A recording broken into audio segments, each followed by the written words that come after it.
Blanchard Stadium, Rockies and Marlins. Hope you're settled in for the second game of this doubleheader. The Marlins winning the first game of the doubleheader 10-3, and now it's up to Rick Vandenherk to try to bring home a series sweep, a doubleheader sweep.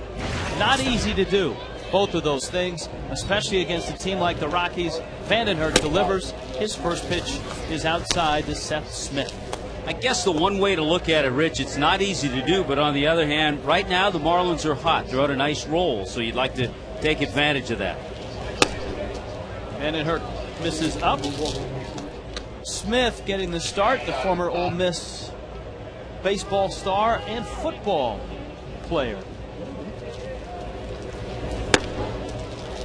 Letter high strike, fresh umpire behind the plate. That would be Rob Drake. He did not work the first game of the series.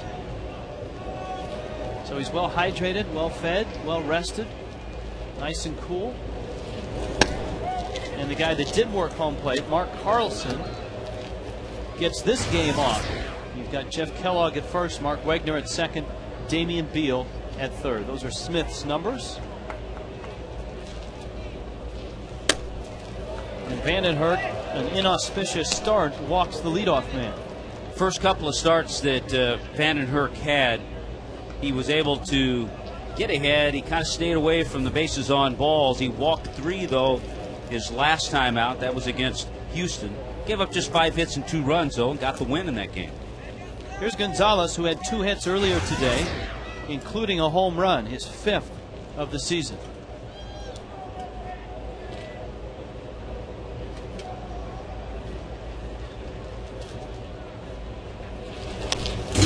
He tries to bring a bunt with him down to first. This guy swung a hot bat. He has been in the first 2 games of this series. Hit a monster home run in game 1. Young Venezuelan is 23 and came over in the Matt Holliday trades. We told you on Friday night. Holliday, since that trade, has led the big leagues in hitting, and Gonzalez, ironically, is second. A big swing and a miss, and it's 0-2. Yeah, since the All-Star break, he's hit close to 400.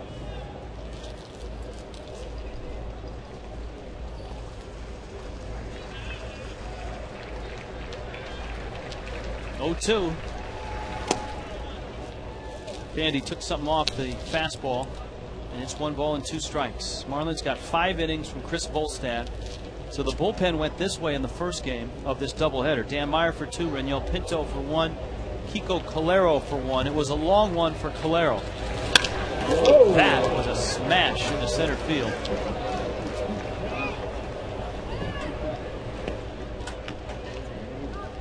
Rockies lineup looks this way. The Rockies now at 64 and 53, having dropped the first 2 of this series.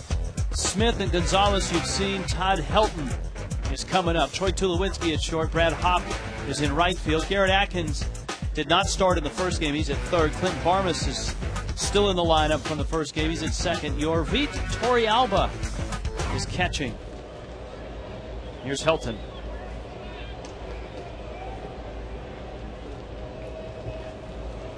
The Marlins were able to get Helton to hit into a big double play, I thought, in the 7th inning.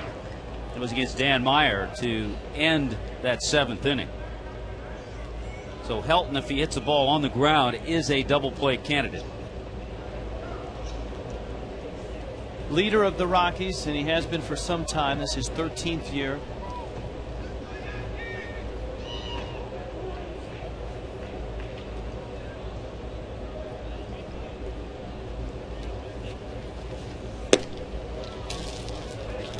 Vandenherk misses away. It's 1-1. Our weather brought to you by Mikosuke. Come play our way. It's still 91 degrees. It was 95 during the first game. Still plenty hot, still plenty humid.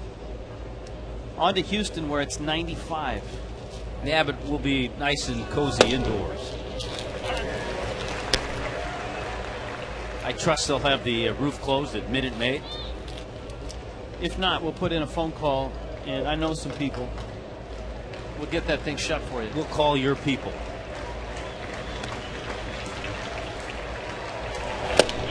Ooh, yes, got him. Kind of a delayed call by Drake, and Helton leaned out over the plate. I couldn't quite see Drake, but he pumps him on that fastball. What a nice pitch. He had Helton leaning. Got him with a good pitch inside. There's the defense with Coughlin, Bonifacio, and Cody Ross in the outfield. Cantu, Ramirez, Ugla, and Helms.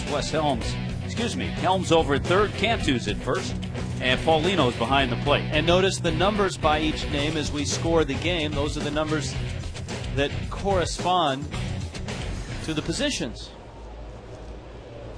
Here's Troy Tulowitzki. And Vandenherk uncorks a pitch that pops out of Paulino's glove. That's a borderline wild pitch and a borderline pass ball. So we'll see how they score it. And this is all part of the job of the official score. Usually when it's borderline, they usually go the route of the wild pitch. So that's what it's scored. So for you put WP. Yep. That's what I put too. WP. That's how Smith goes to third and Gonzalez goes to second.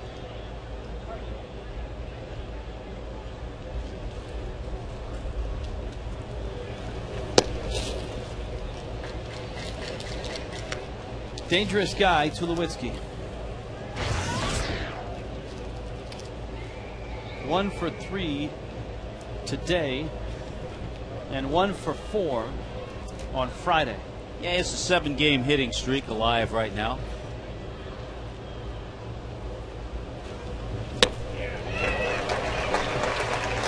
Bandy buries that slider.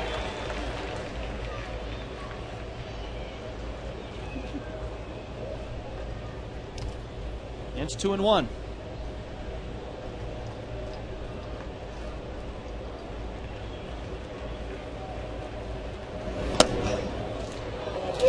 Runs inside, and it's 3-1. First base is open, but Brad Hop, a power bat from the left side, is on deck. Yeah, you don't at this stage of the game want to start pitching around guys.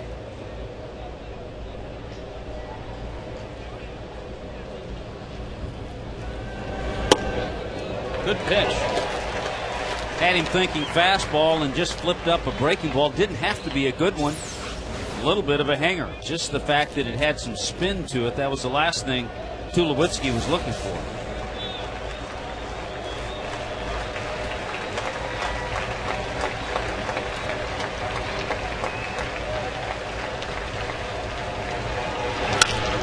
Ground ball to short. Hanley's got it. Going to go to third. And they've got the runner hung up. That's Gonzalez in a rundown. Tulowitzki's hustling. He's going to second. Up his throw. He's out. Double play. Rockies get a run, but the Marlins cash in with 2 outs. And we'll have fun scoring that one when we return.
You scored.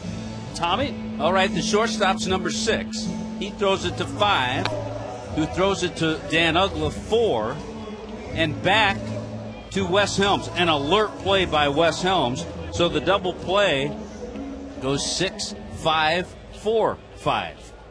And again, the positions of the players, the infielders, 3, 4, 5, 6 around the infield. Now there's a couple things you have to put in that square where you scored that play.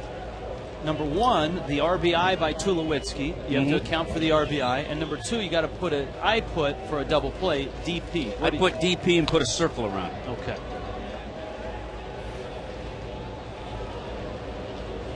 Chris Coughlin will face Jorge De La Rosa as the Marlins are down 1-0 in this one. De La Rosa catches the outside corner. This guy, for a left-handed hitter, is not a comfortable at bat. He's the type of pitcher who slings the ball.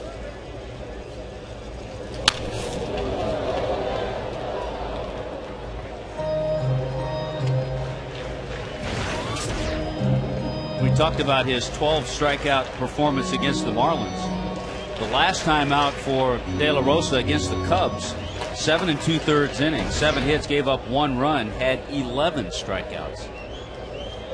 He's been one of the better second-half pitchers in baseball.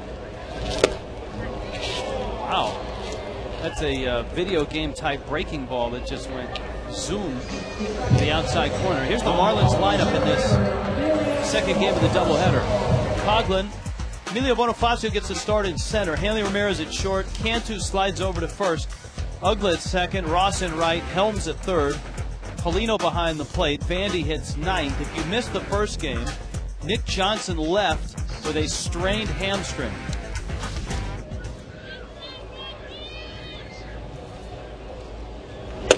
Bonifacio swings and misses.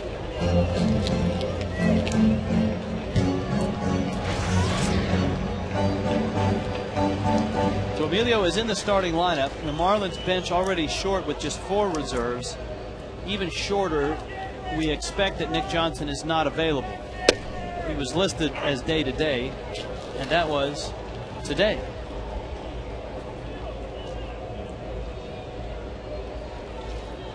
Well, you would think, well, a hamstring, he can swing the bat, but you take a little stride, have a full cut, you can aggravate that hamstring. Yeah, the last thing you want is him on the disabled list. De La Rosa has that big, sharp breaking ball, and this is his second year with the Rockies. He was 10-8 last year. Well, that was a career high in wins, and he's equaled that. And he's averaging a strikeout an inning, 131 strikeouts, 130 innings. This is down low. He's out of Mexico. A 7-game win streak from June 21st through early August. As Tommy noted, he was dominant in beating the Cubs his last time out. He was beaten by the Phillies his start previous to that, and that snapped the 7-game win streak.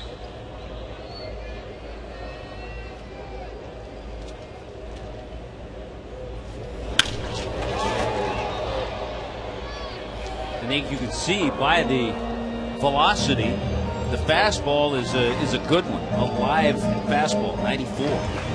And then that sweeping, slinging type breaking ball.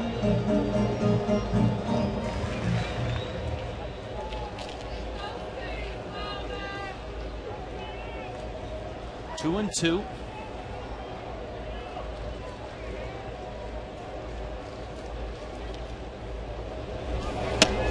He's got a lot of run on his fastball too at 94.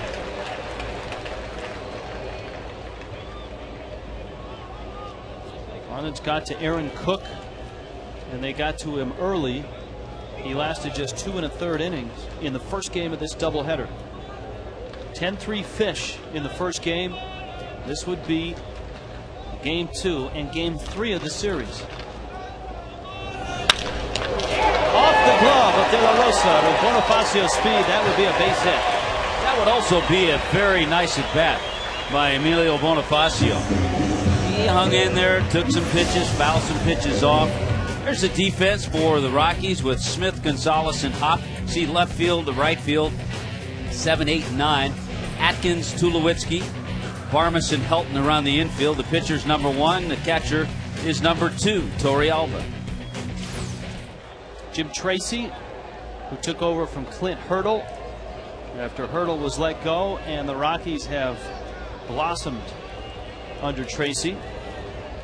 But their wild card lead is down to a game, and the Marlins can erase that with a win here. And here is Hanley. Rich, we talked about this the other night when Houston was in town with Michael Bourne. That infield base hit is number 32 for Bonifacio. He's tied now with Michael Bourne in that department.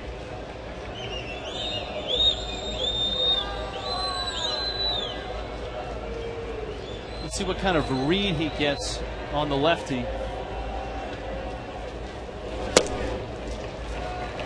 It really is difficult when you haven't seen a guy, and the Marlins have seen De La Rosa a little bit, but when you're playing outside your division and you haven't seen this team in 3.5 months, there's a little mystery still.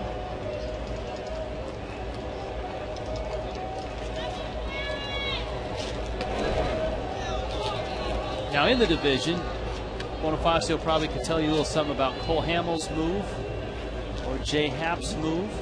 And I guarantee Jim Tracy's glad they don't have to see Josh Johnson again.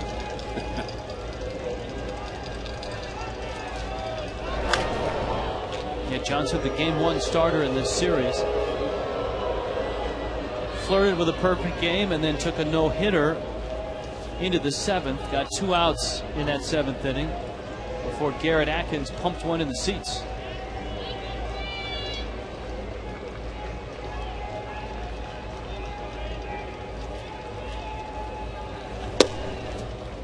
Just one thing from scouting report, you can get his time to the plate and some of those numbers things, but you don't really get the nuances of his move or his delivery to the plate. Marlins in the first game had 17 hits. A club record now, 12 games with 10 or more hits. And that's the longest streak in baseball this year. Bonifacio is running and got a pretty good jump. Got a pretty good jump, even though De La Rosa was quick on him. Quick to the plate.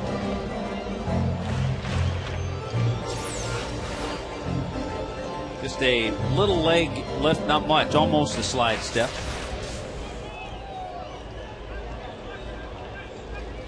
'20 of 28. By the way, Hanley is hitting .357 after his 3 hits in the first game of the day, and has now hit an 11 straight. His home run in the first game, number 18 on the year, 82 RBIs. That's a career high. He's on one of those 82 RBIs. He's on one of those streaks that Coughlin was on too. He's got 7 consecutive multi-hit games. During this streak of 11 games, Hanley has hit .473 and scored 13 runs. Got him picked. Can he beat the throw? No. That will go as a caught stealing. Caught stealing, and it goes 1, the pitcher, first baseman 3, to the shortstop 6. So caught stealing 1-3-6.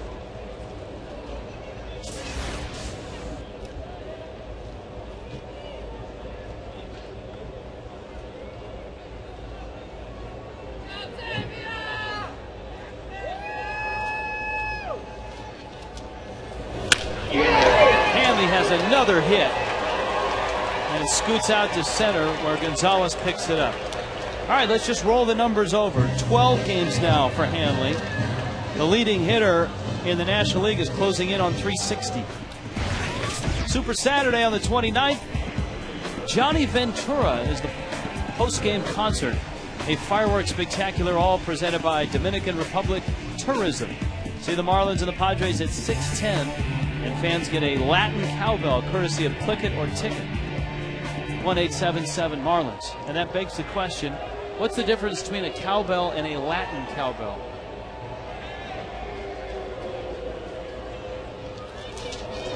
I'm getting no help from the crack staff. Well, I think a cowbell is just clang clang. A Latin cowbell could be brrr, clang. I don't know. That's as good as the crack staff can be.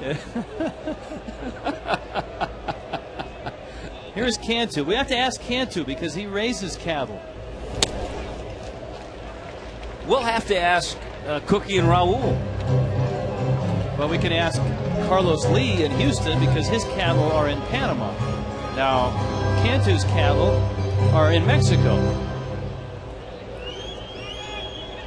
Now you get into a whole different thing. Panamanian cattle and Mexican cattle. Cantu pops it into shallow center. Late break by Gonzalez, but he's there and he makes the catch. Marlins get a couple of hits, but no runs and trail 1-0.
Rich Waltz along with Tommy Hutton. We're joined by Jeff Conine and Brendan, one of our kid broadcasters. How are we doing down there? Say hello, Brendan. Hello. Easy scoring time of it. The first inning, we've got all these wacky plays. I mean, come on, give me a break. I think Brandon's doing pretty well, though, so far. Yeah, I got it down so far. Yeah, see? No issues at all, right? Hey, Brendan, why don't you work, Getting Brendan? pretty easy now. You work with Jeff, okay? Getting better and better. Yeah, he's going to work with me, Okay. and hopefully we'll get this thing all very nice and pretty by the end of the game. Hey, Niner, when did you learn to keep score? For both Tommy and I, it wasn't until, for me, is after my college career, because I had never kept score. I was always playing. Same with Hut. Did you, as a pitcher at UCLA, have to do that? Exactly. That's when I did the majority of my scorekeeping was in the stands at UCLA. I had the radar gun duty one day. The next day I'd have scorekeeping duty. So I'm a little rusty, to tell you the truth. A little rusty. Rick Vandenherk misses outside. All right, guys, we'll check in with you as the game goes along. Right now the Rockies have a 1-0 lead. Brad Hopp, Garrett Atkins, and Clint Barmas to face Rick Vandenherk. Pitch count, an issue with Vandenherk seemingly every start. And he threw a lot of pitches in that first inning. And that's just been an issue with him, and it's going to be an issue today. If Freddie gets 5 innings out of Rick, I'm sure he'd be pleased, but then that just means 4 more out of the bullpen.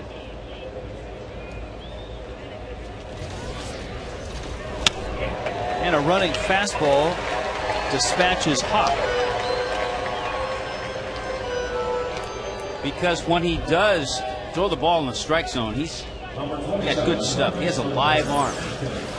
This fastball just takes off when it gets up in that area.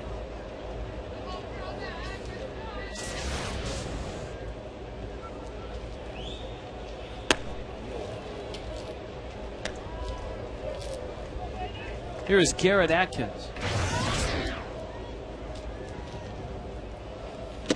fastball to him is a strike. It's 1-1. Our crack staff has had to go a ways, but we have the definition of a Latin cowbell. Oh, good.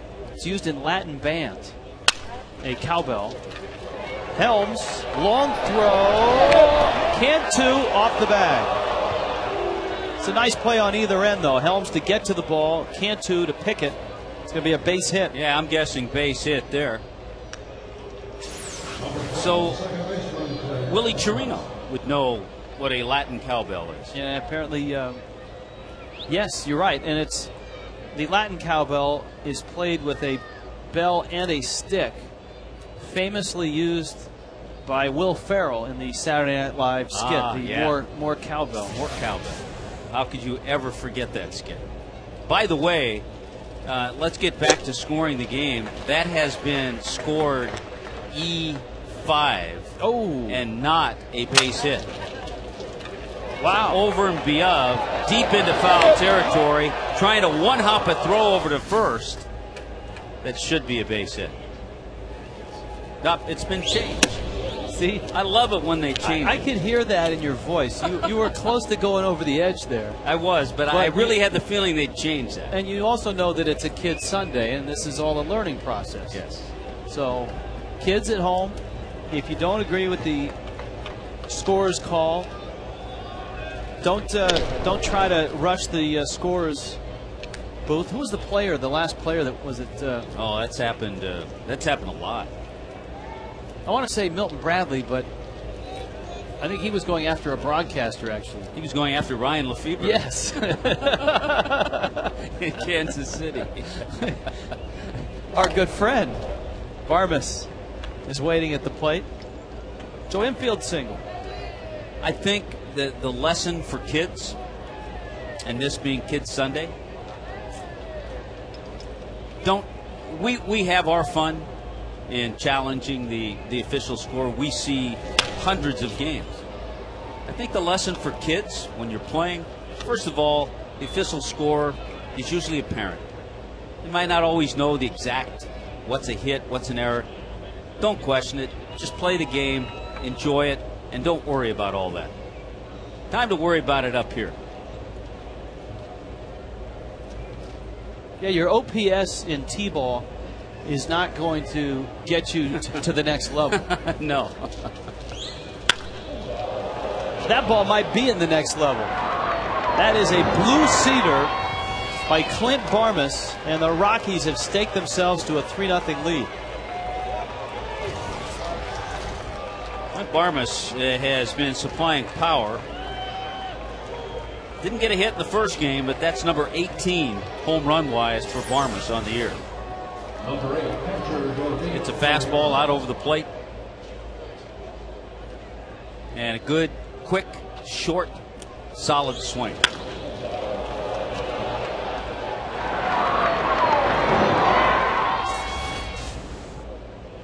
That is on a 1-2 pitch, and here is Yorvit Torrealba.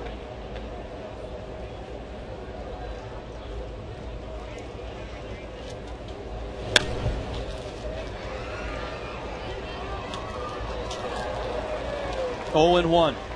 Marlins in a position here with Vandenhurst, should he give up another run or two, where they're not able really to come get him right away. They need Vandenhurst to soak up some innings here.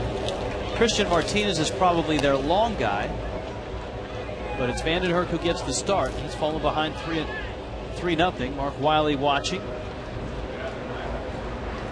Marlins pitching coach. On a day where the Marlins have drawn within one game of the wild card.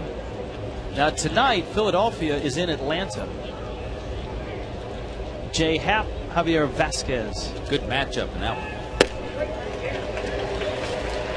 Vandenhurst comes back and strikes out Yorvit Torrealba. Now the official score also has a little announcement throughout the press box. Let's hear on that last play. Change that E to an infield single. Charlie McCarthy, the official scorer at this ball game, and we will interview him during the game, right? We're going to have a chance to talk with the official I think scorer. we are. I think Frank's going to head down there. Ron Jernick, official scorer here, does, I would say, most of the games. Here's De La Rosa, and he fouls it off. De La Rosa, 175 hitter.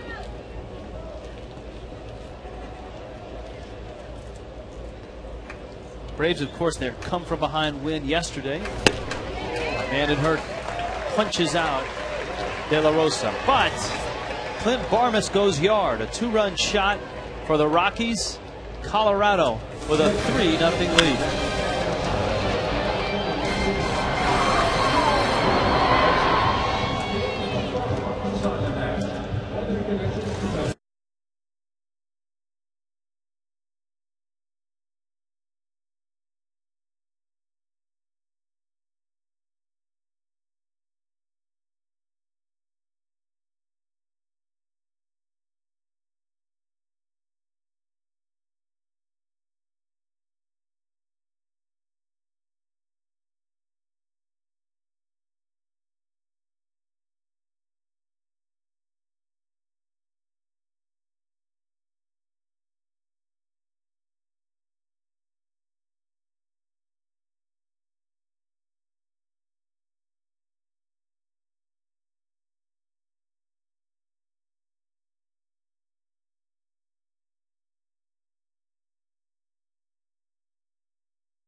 Notation for home run.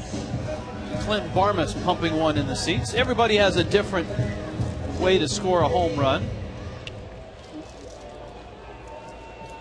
Some will put the HR in there. I put just a big star. Well, that would confuse me. You put what, HR?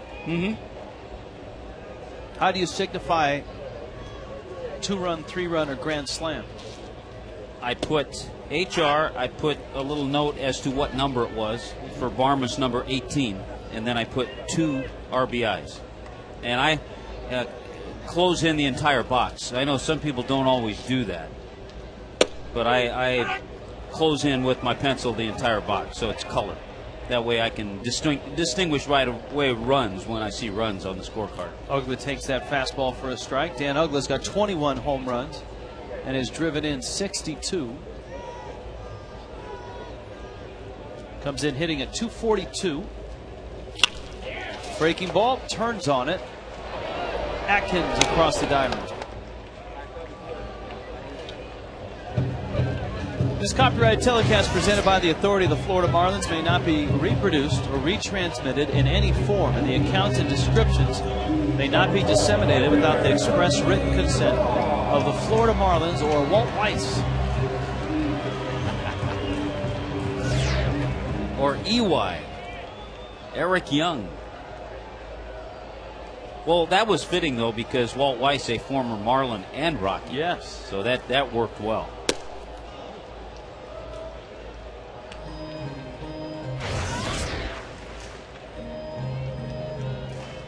Cody had 4 hits in the first game of the doubleheader. All singles, drove in a run, so he's up to 65 RBIs. Still sitting on his 20 homers. Smacks another one into center. A 5-hit day for Ross. Well, what a day so far for Cody Ross. All singles, but good swings. Cody had that 1 base hit His last one in the first game, he just reached out and tapped one into shallow right field. This one, he smokes over the head of De La Rosa.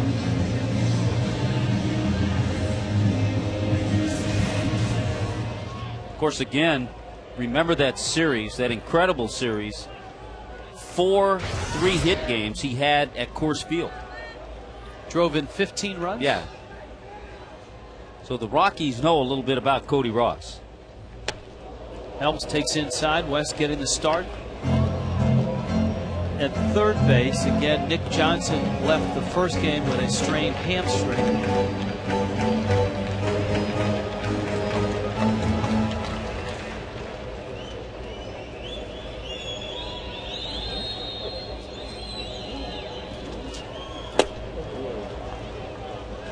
Right now, it's a little tough on the hitters because home plate is in the shadows. And obviously, the mound still in sunshine.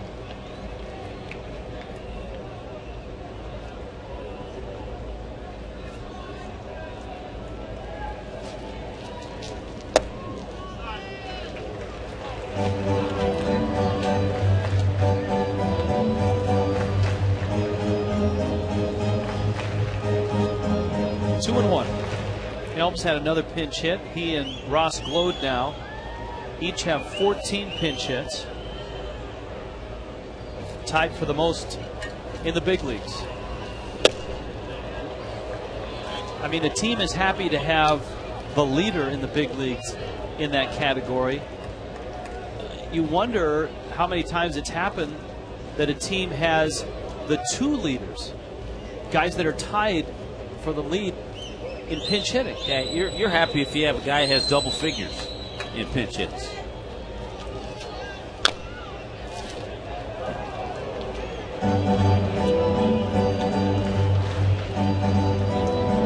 Two and two.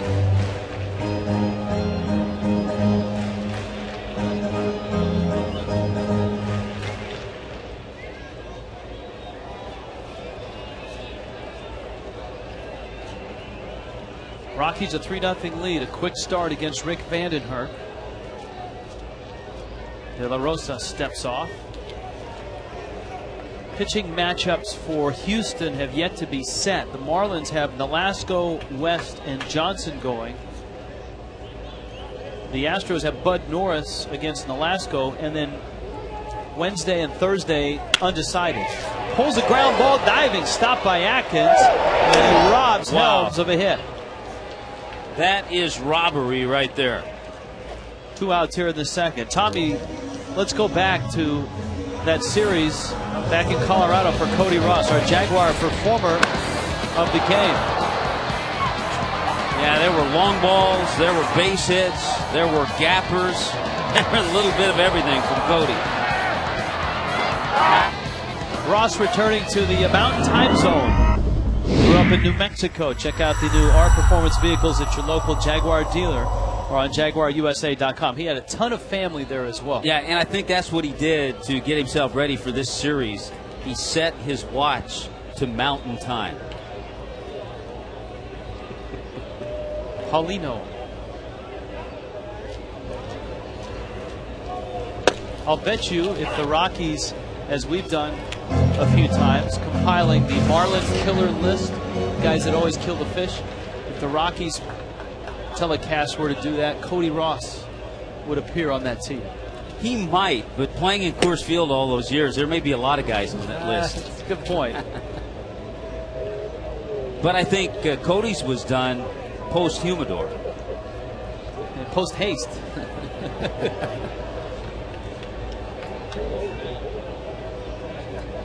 So you're calling for an asterisk on some of the numbers put up by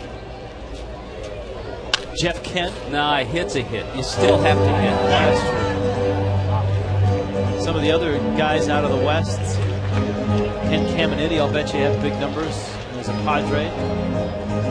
Tony Gwynn probably had a few hits in that ballpark.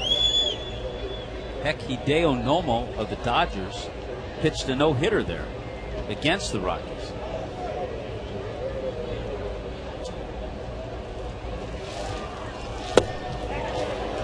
Check swing, went around. Down goes Paulino. De La Rosa pitches around the Ross base hit. We've played 2, and the Rockies lead this one 3-0.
Yeah, I think we did a few times when I was younger. I do know how to keep score because my dad always did the scorebook. I think when he managed like little league games and stuff, so that we knew what was going on. But yeah, no, I think it's a skill that all baseball players should at least be somewhat aware of. John Baker. Looks like Mr. Bake took care of the scoring when John was coming up, and his father, of course, played professional baseball. Yeah, I'm sure Mr. Bake had a little idea of hits and errors. That was our in Little League. Our coach kept score, and those were our signs because he would do it in colored pens. There's a line shot to left. Coughlin is there. He makes the catch. So he carried 3 colored pens. One color was the bunt sign, if he was holding it in his hand. Oh, I like that. The other color was the steal sign, and the other color was hit and run. That's great. That's easy for kids. Yeah. Don't make it too complicated. And the third base coach would always go through the signs like he was given the signs, but it was always the coach. If he had a certain color pen in his hand, that was the sign.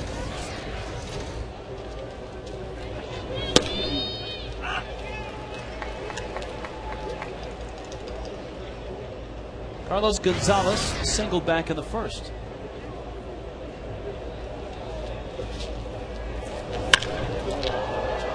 Hits that ball real far, real deep, and his second homer of the day. Carlos Gonzalez has been dazzling people since arriving in Colorado. And now you see what the Rockies saw when they asked him to be included in the Matt Holliday trade. What a nice swing, and he's put 2 balls deep into the right field seats that were no doubters. It's his 6th home run. We told you about the numbers he had put up at AAA. He was hitting .340 at 10 home runs in Colorado Springs.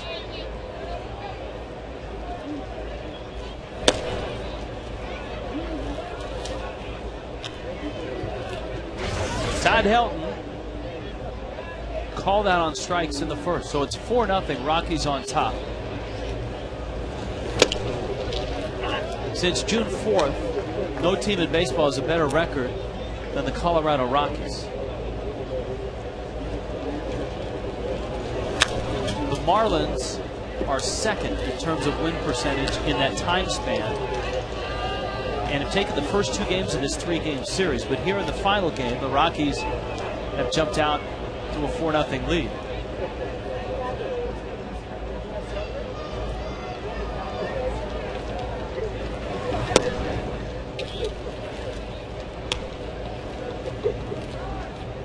Two and two to help.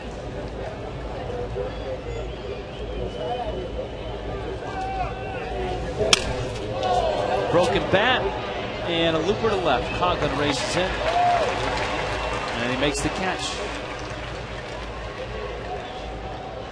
Fox Saturday Baseball this week. Yankees, Red Sox. What a surprise. Fox Saturday Baseball this week at 4 Eastern on Fox.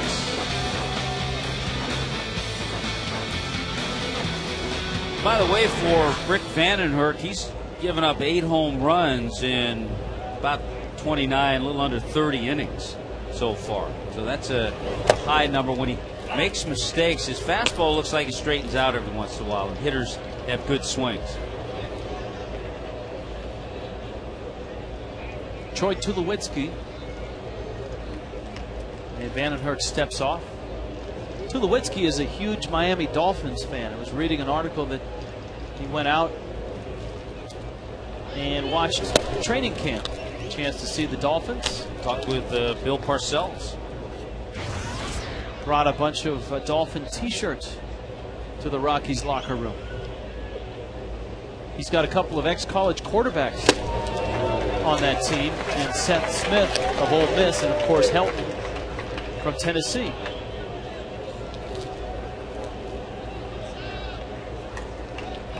Grew up in California. I think he said his father was a Steelers fan.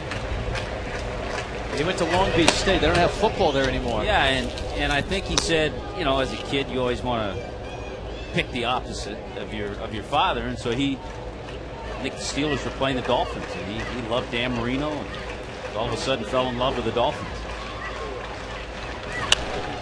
Of course, his father's had a little one-upman on him the last few years, though. It's being a Steelers fan. Confused kids growing up in Southern California and looking for a pro football team to root for. Yeah, you growing up were... When I grew up, the Los Angeles Rams were there, yeah. Roman Gabriel. All those guys. Back to Vandenherk, and he flips over to first. But the Colorado Rockies exacting some revenge here in the final game of the series. Second long ball of the day for Carlos Gonzalez.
Flattened out a slider to the big cat.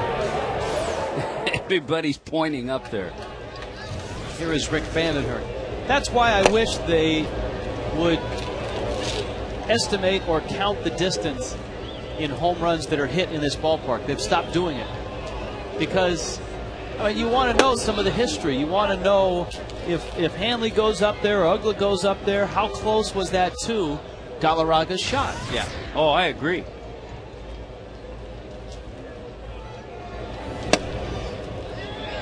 Chicks dig the long ball, and so do we. So do we.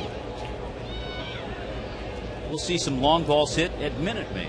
You know, we didn't. That's one of the questions we did not ask David Sampson about. Fastball for a strike. Well, goes down. I trust we'll have David on again before the year's out. Between now and 2012? Yeah. So now it's our job to file that away and remember that question. Home run distances.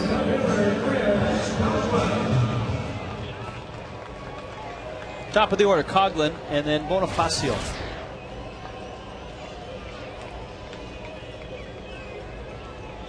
Coughlin struck out in the first. De La Rosa, first time through, has struck out 3. You were giving the numbers the other night that there have been more cycles than no hitters. Yes. And after you gave that number, Felix P.A. of the Orioles hit for the cycle. So add another to the list. There was a little bit of controversy around that cycle because, as I read the article, PA, when he got the triple, it was a blowout game. And I'm not sure which end was the blowout. If the Angels were getting buried by the Orioles?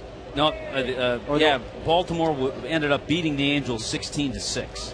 When he gets the triple, the report read that he slid into third and jumped up and down and pumped his arms. And Mike Scioscia didn't take too kindly to that. And I don't think they play the Angels anymore. It would be interesting to watch PA's at bats. Oh, I think they dusted. Oh, they did the next day. They dusted That's him off. right, because I think that was Friday night that he did that. Yeah, they dusted him off on Saturday. Here's the 3-1. That's not in the official scoring rules, but kids, in a blowout game, don't rub it in. And we could do a whole show don't on over celebrate the unwritten rules of baseball.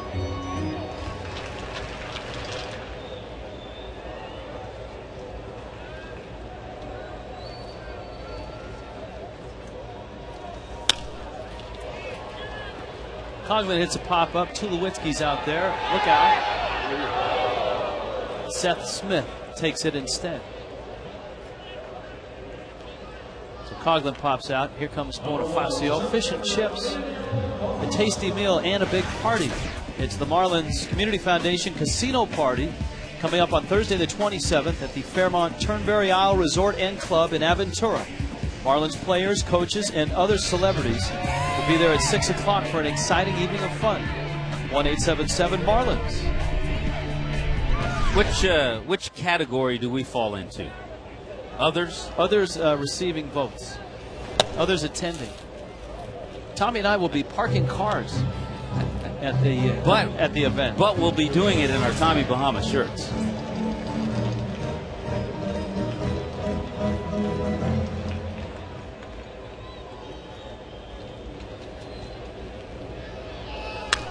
Bonifacio had a good at bat in the first inning against De La Rosa.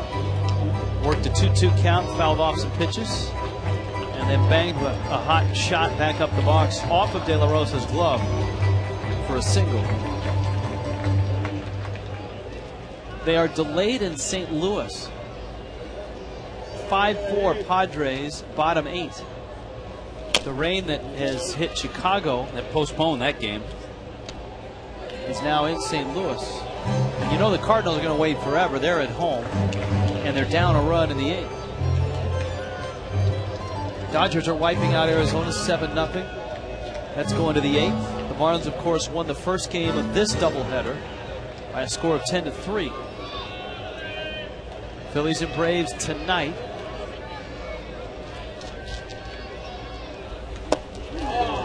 Bonifacio Goes after the sharp breaking ball of De La Rosa. 4 strikeouts. Old Costas.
From around the state of Florida are here. Billy celebrating his birthday. We, on a Kid Sunday, are scoring the game. Jeff Conine and Brendan are down below. Guys, how are the scorecards looking right now? The scorecards are looking fairly neat after that first inning. Brendan, what do you think about your scorecard? How's it looking? It's looking pretty good. I'm getting better at it, but I see your eyes moving. I think you're cheating on me. Whoa! Whoa! I'm cheating off of my kid scorekeeper that I'm supposed to be teaching. That's not right. You're supposed to keep that quiet. How's the view down there? You guys are down in the batter box seats, right? We are in the batter's box seats, and Brendan is pretty happy with his seats right now. Yeah, first time down this far. Great seats. Niner, what do you see from Rick Vandenherk so far in this ball game? Well, from this vantage point, obviously he's made a couple mistakes that have traveled pretty far, and you know it's a great perspective watching, especially a right-handed pitcher where we're sitting. His fastball's not moving a whole lot, and when you make mistakes over the white part of the plate against a team like this, they're going to make you pay for it. That one fouled back up into the seats, and Tommy was talking about how tough it is in this day and age to sweep a doubleheader. Why is that? What makes it so tough? You know what? We were John Valek and I were just talking about that down here, and it's really unexplainable. I mean, but it is really difficult. I remember hearing a stat on the percentage of doubleheaders that are split, and it's like 70 or 80% of the doubleheaders are split, and you know, you can't really point to one reason, I don't think, but it's just one of those great things about baseball. All right, guys, we'll check in with you, and no cheating down there, Niner. I'm trying.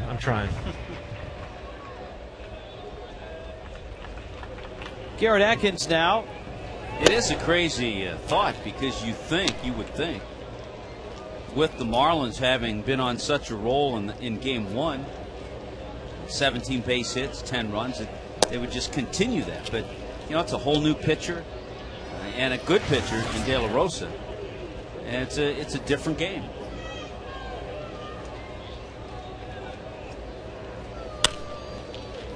Atkins pops it out of play. Atkins out of UCLA, much like Jeff Conine. Chase Utley.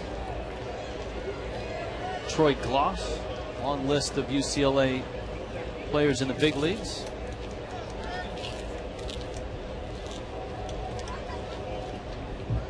Atkins has been a big run producer, averaging 110 runs driven in his last 3 years. That's even with going just to 99 last year. Fouls that pitch back. Yeah, he's led the Rockies in RBIs 3 of the last 4 years.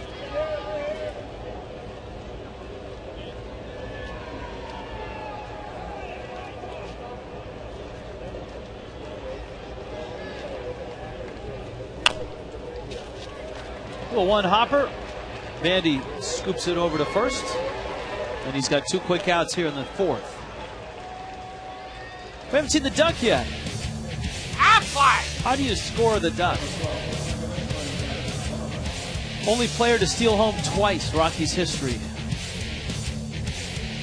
You threw out Eric Young. You think about Juan Pierre. But it's funny, you think about speedsters.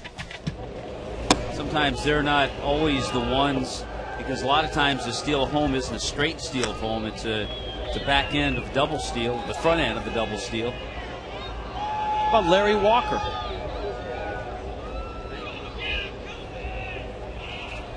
I always thought the amazing thing about Larry Walker, he grew up in Western Canada, didn't play much baseball as a kid, played a lot of hockey, yet had some of the best instincts of a player that you'd ever see in the outfield, on the bases.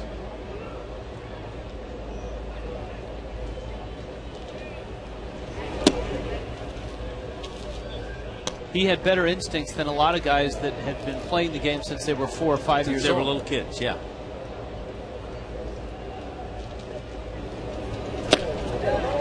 Farmer's trying to crank one in the seats again. That's what he did back in the 2nd. Brandon Herc has labored into the 4th. 67 pitches.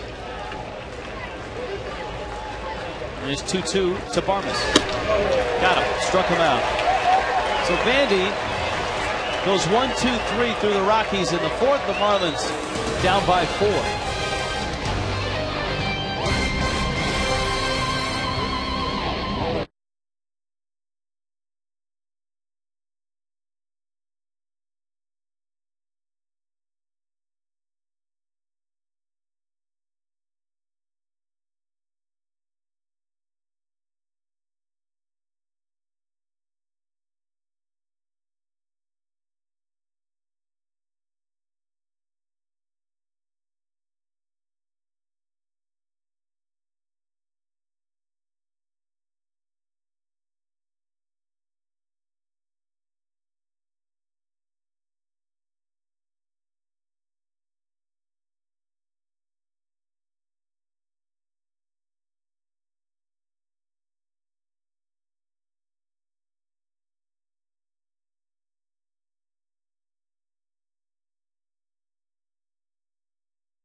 A call 1-877 Marooney by Checkers Little Place.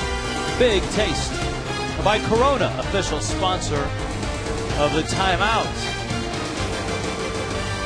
Looks like a blimp shot from the Goodyear blimp. That would be ground level view. That's the view that Jeff Conine has as he, along with Brendan, continue to score the game. Marlins need to score period here. They are without a run. Hanley gets buzzed by De La Rosa. Right, if you're scoring, Garrett Atkins goes 1-3 in the books. Tommy Hunt was at a purpose pitch from De La Rosa. I would wonder why, when you have a 4-0 lead. The old saying is, you don't want to wake a team up. Hanley's just swinging a hot bat. Rick Vandenberg has 6 strikeouts in his 4 innings. De La Rosa has 4 in his 3. And De La Rosa misses outside.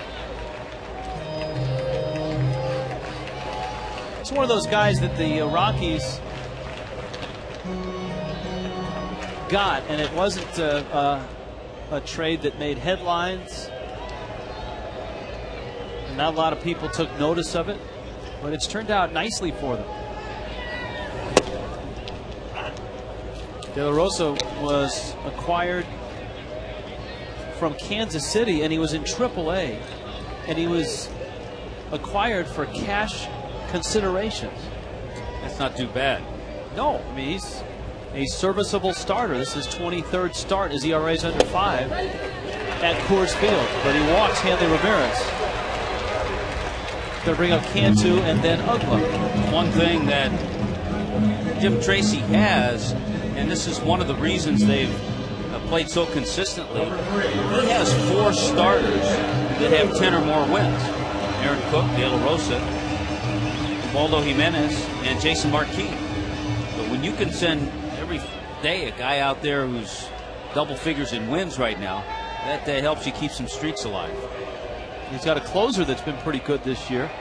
Houston Street, especially on this run that the Rockies are on right now. Cantu takes a strike.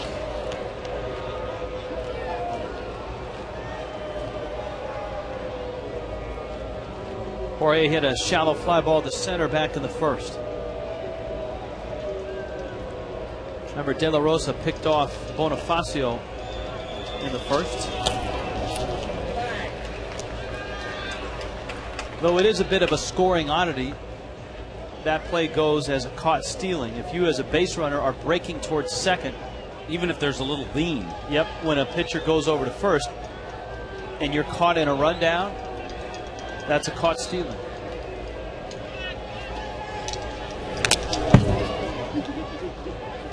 But I don't think it goes, that type of caught stealing does not go on the catcher's list on throwing runners out. I think you're right.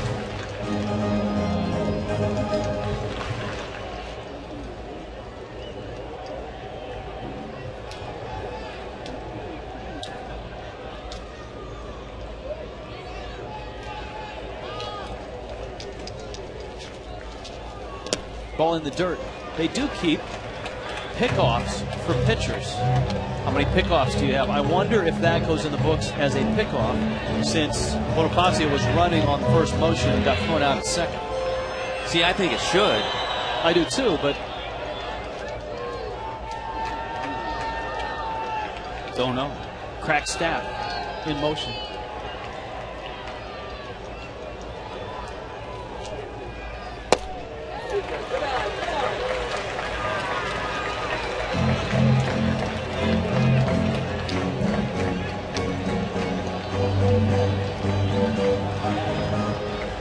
Ugla waits.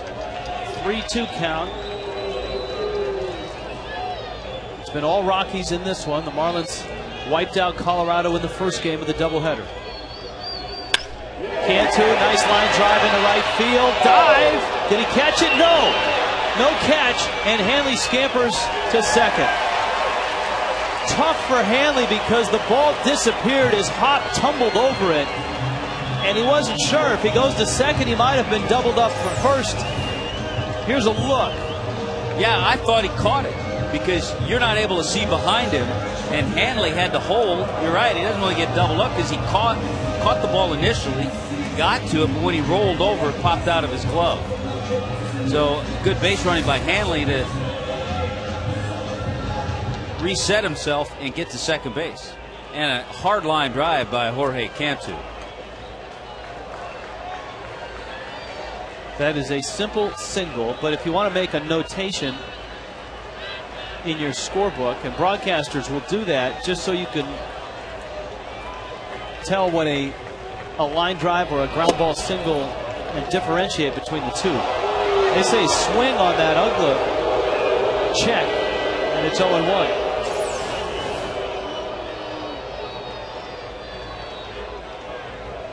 That's one that'll go either way.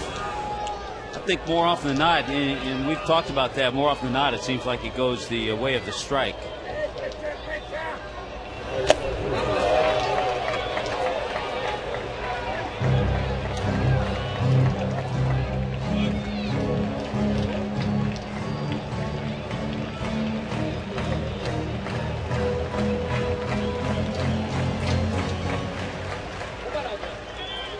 1-1. Hanley and Cantu. Missed outside, and now it's 2-1. The Marlins this inning have been patient against De La Rosa. His changeups he's missed a little bit with. Breaking ball they've been able to lay off of.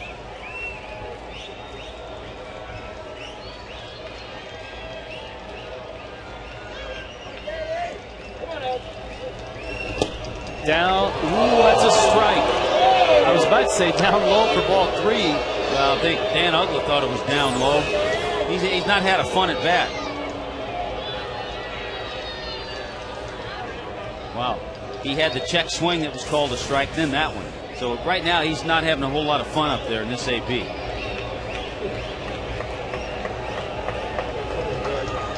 Let's see what he gets. 2-2.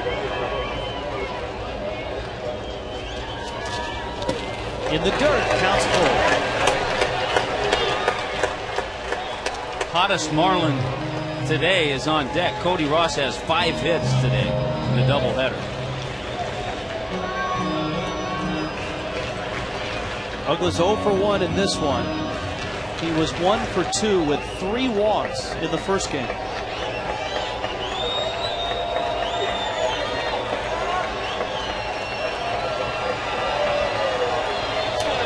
Two coming. Got him. Struck him out. De La Rosa strikes out Ugla. And we check in with Frank Ford. Frank? All right, we're with PJ Loyello, Marlins Vice President of Communications and Broadcasting, and he's here with his son Jack, who is scoring the game. How old is Jack, and when did he learn how to score? Jack turned 8, and last year he started showing some interest in scoring games. So this year I got him a scorebook, and we've been scoring every game together now. This looks a lot like Rich and Tommy's scorebook. He's doing it in pencil. It looks pretty neat so far. That's why we do it in pencil, actually, because there's a couple of plays early in the game, the 6, 5, 4 threes. It makes it difficult, but he's done a good job. Jack, they throw you off early in the game with those strange plays, or did you handle them? They threw me off. They threw you off. All right, but he's doing a good job. It looks, and this is a great way, I think, for fathers and sons to bond over the game of baseball. It certainly is. I mean, Jack's paying a lot more attention to the game now. You have to watch every play, and it gives me a chance to explain to him why things are scored a certain way, the difference between a hit and error, and we have a lot of good time doing it. Well, thanks for the visit, PJ. And Jack, good job on the scorebook. All right, guys, I can tell you, Jack's scorebook looks pretty neat. He is doing a good job. And Rich and Tommy, I really believe it's a great way for fathers and sons to not only get to love and know baseball, but to really kind of create a little bond there. That's good stuff. Yeah, that is a great point. If we have any questions, now we know where to go.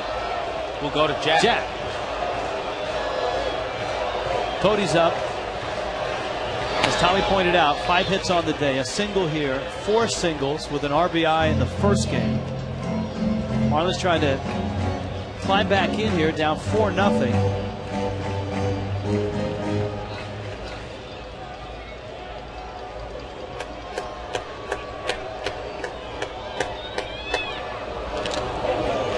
In the dirt, almost sounded like it hit him. But it didn't. It's 2-0. Yeah, I think it nicked Torrealba a little bit.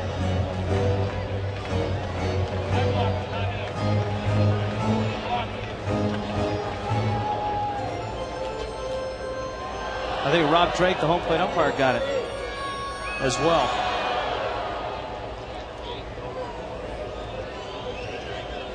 So it's 2-0.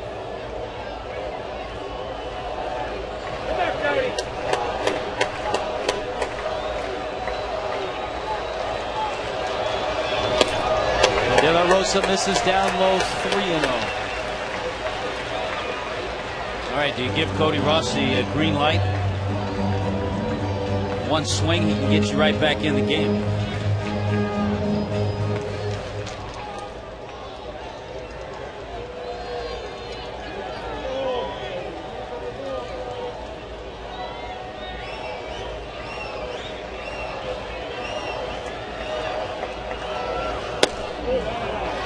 That's high. Bags are loaded. Here's your last chance, Tommy, to get in on the Aflac trivia question. Aflac!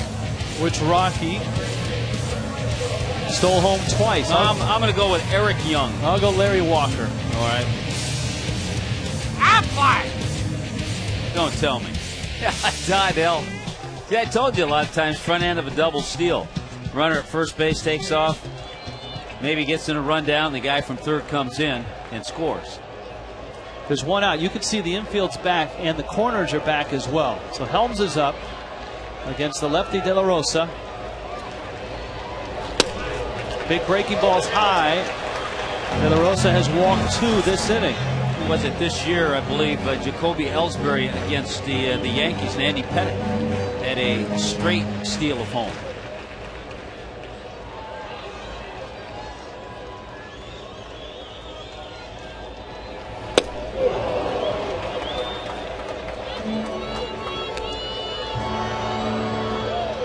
One and one.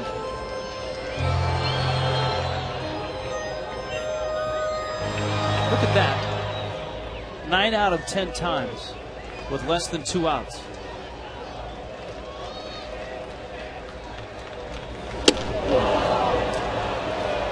Dials up 95 and gets strike 2. Hanley walked. Cantu singled. After Uggla struck out, Ross walked. Yeah, you're right about dialing it up. That was a good fastball.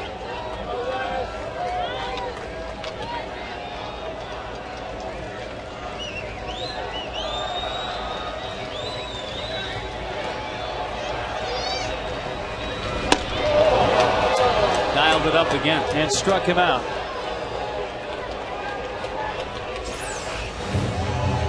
That's where Torrealba sets his target, fastball up, and De La Rosa followed instructions and went right there. 6 strikeouts for De La Rosa.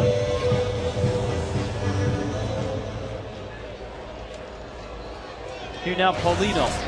If the Marlins are going to get anything out of this inning, Paulino is going to have to get on base.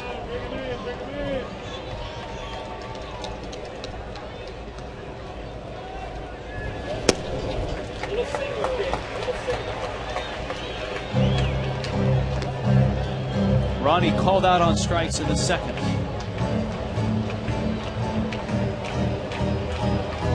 One career grand slam.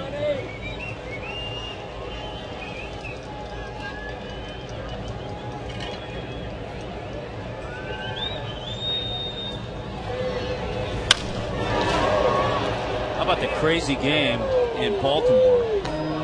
The Orioles had a 4-2 lead. Angels were able to tie it up. It was 4-4. Then the Angels got 9 runs in the top of the 13th. To win 17-8. So they've had some crazy games. We talked about Baltimore beating the Angels 16-6 the other night.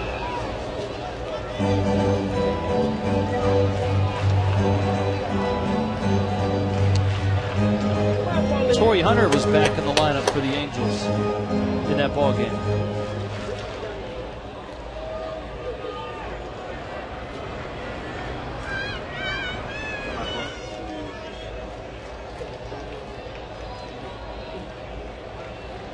Here it's 1-2 to Ronnie Paulino. Ball in the dirt, squirts away. Here comes Hanley, the flip, and he's out. He slid right into the home plate umpire, Rob Drake. De La Rosa covered the plate. Torrealba made a nice flip, and the Marlins come up empty despite having the bases loaded. Boy, that was close.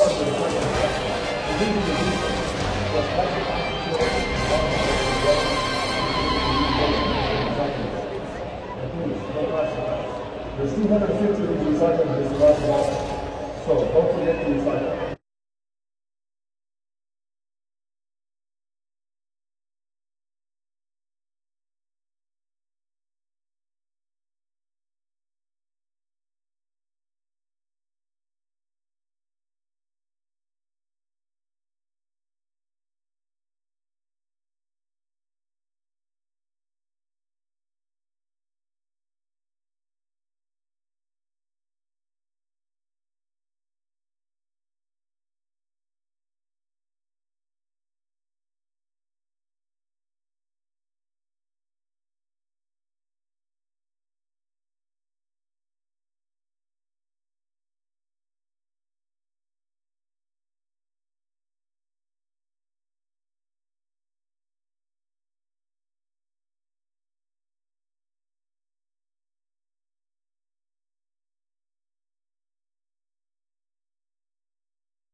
Florida Marlins Baseball está disponible en español vía Zap y es presentado por KFC. Bueno, ahora comenzamos el quinto inning y veamos cómo terminó esa jugada, cómo la anotaron. Eso es un caught stealing, o sea, tratando de robar bases. Sacaron out a Hanley del 2-1, el catcher, el receptor al pitcher. Así que, y cuando comience la parte baja del quinto inning, por supuesto que el bateador será Rory Paulino. Our Spanish broadcasters joined us. It was fun to listen to that recap of that play. Hi, guys. Rich, Tommy, how are you? You know, I'm not exactly sure what Raul said, but as I saw it from that angle, everything had to be perfect for the Rockies. The ball got away. I don't fault Hanley for taking off, but it stopped. It had backspin on it. Del 5 al 3. Came back to Torrealba. He made a perfect flip to his pitcher, De La Rosa. If De La Rosa is not a left-handed pitcher with the glove on the right hand, he can't make that tag. So everything was perfect for Colorado. See, the ball kind of stops. I don't think that maybe Ramirez realized that the ball wasn't going to go as far. He thought the ball maybe was going to go a little deeper and he would have scored easily, but it didn't happen that way. Yeah, I mean, I understand. You got to go if you hesitate. And the ball just didn't go as far as he thought it was. Also, Ronnie told him to come. He gave him the sign, come on down. So, you know, he was following what his teammate was telling him, who's right there. And if Ronnie says, come on down. You come on down. Yeah, that's right. Vandenhert misses outside. What, for you two guys, when did you learn to keep score in a baseball game? Well, when I was a kid, my father used to get me to Winter League baseball in Cuba. And then they had those programs, and I learned how to do it. He was teaching me how to do it. And of course, sometimes in Spanish it's a little bit different than in English. In what way? And sometimes in the names of certain position players, segunda base, instead of putting 4-3, jonrón, which is different for me. I used to put a plane, let the boys out of the ballpark. I like that. They're colorful. I like that. There you go. I learned how to keep score. Interesting, when my father would play softball with his friends from work. That was the only way that I could get into the dugout and be with the team, by taking score for them. So no one, in softball, no one ever wants to take the score. They just want to hit. And so I learned how to keep score that way. Raul, what do you put down for a home run? Oh, no, I keep it the same, HR, jonrón. What I like to do, though, is mine. I was looking at the show at the Marlins Live. I saw Tommy. He said his was colorful. I think I take color to another level. I have red, green, purple, blue, black. Can you hold up your score sheet for us so we get a shot of that? For sure. The red for me are strikeouts. All the runs scored I color in green. Walks are either black or purple, and that way once I look at it, I can see it immediately and know what's going on. Well, that looks a lot neater than ours, Tom. Yeah, it does. Look at that. Yeah. Did you design that, or did you buy it somewhere? This was a collaboration between Cookie and I. This was done on an Excel spreadsheet, right? Right. And then Kinkles took care of the rest. So, you got to be resourceful. All right, good stuff. All right, guys, have a good show. You too, guys. Take care. Hey, the one other note on home runs that I will add to mine, I'll put a little line. Of course, the home run, because home run or base hit I do in red. I put a line as to the direction with right field, center field, or left field.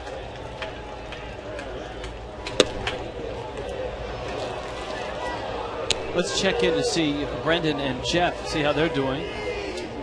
Oh, look how clean that. Where's the home run? This is my home run. See the HR. What does yours look like? He's got the HR on the other side, but very neatly shaded in. Mine, a little bit. Brendan, he's going a little bit out of the lines there. Getting a little messy on me. Well, this is not a Scantron test, Niner. Well, why not? I mean, hey, you haven't seen Minervini's. Yeah, that was the amazing thing, guys. Minervini's is probably all crumpled up, and you've got innings mixed up and all kinds of crazy stuff. That was the amazing thing about Dave Van Horn and being able to recreate a game from someone's score sheet. We gave him Minervini's sheet, and he knew exactly when Craig had the hot dog, when he had the ice cream, because it showed up in that inning. Nice inning for Rick Vandenhert. The second 1-2-3 of the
AT&T, the nation's fastest 3G network. AT&T, your world delivered. Steve Cardamone delivering that from the world's most dangerous tape room.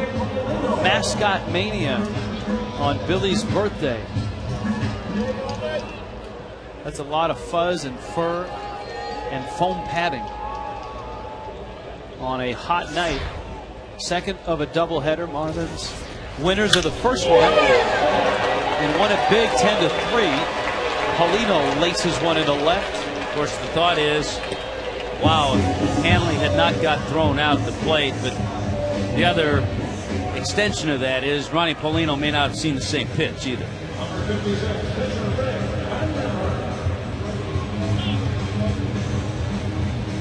Vandenhurst coming up. Yeah, I think with the way, number one, with the way Rick has pitched, I mean, he's retired 8 straight. All of a sudden, he's settled in. Last 8 batters he's faced since the Gonzalez home run. He has 8 strikeouts.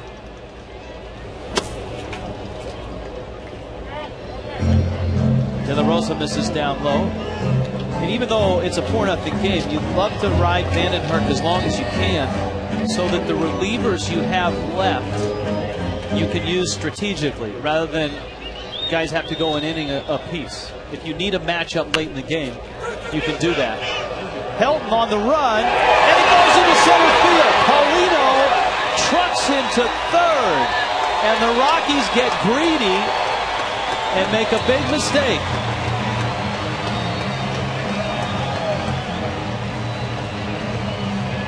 Yeah, they do. They got a little greedy. Todd Helton is a Gold Glover and probably would have had Ronnie Paulino with a good throw. He's charging hard. The bunt comes at him in a hurry. He does have Ronnie, but he makes a poor throw. And Tulowitzki can't pick it. Paulino alertly gets up and goes over to third. Listen, his teammates were saying 2-2-2. Yeah, they're telling him second base, everybody. A good throw would have had Paulino. So not a bad decision, just a poor throw. Coughlin. So it's a sacrifice and then an error charged to position number 3, E3, to Helton. Coughlin's 0 for 2. Chris line drive, left field. Smith over in, makes the catch. Paulino tags, and the throw is cut. But Chris hit it on the nose. There's one out. We'll also fill you in on the scoring of this. It is a sacrifice, and then E3, and the E3 because Paulino went from second to third. You always have to account for how a runner advances 90 feet. If Paulino stays at second, there's no error, right? No error.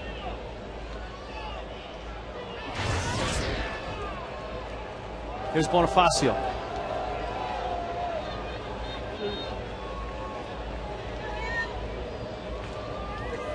Marlins in search of a big hit. They had a lot of big hits in the first game.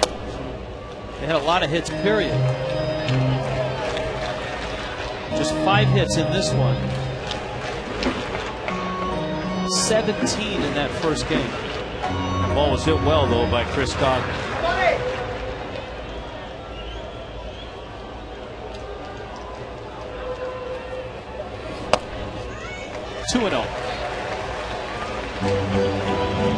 Yeah, here's the difference. Game 1, the Marlins were 8 for 15 with runners in scoring position.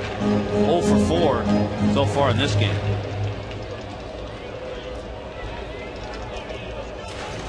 Paulino and Vandenhurst.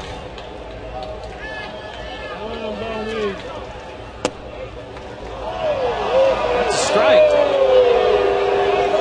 Well, every once in a while in a situation that really turns an at-bat around. Man, that's not a strike. That's not a strike. Remember it's low. Remember the low strike to Ugla that changed his whole at bat? You need a 9-iron to hit that. Chopper over the middle into center field, the base hit. Paulino scores. Bonifacio's got 2 hits. Yeah, that's how you answer it. You keep your concentration. You don't let a call upset you.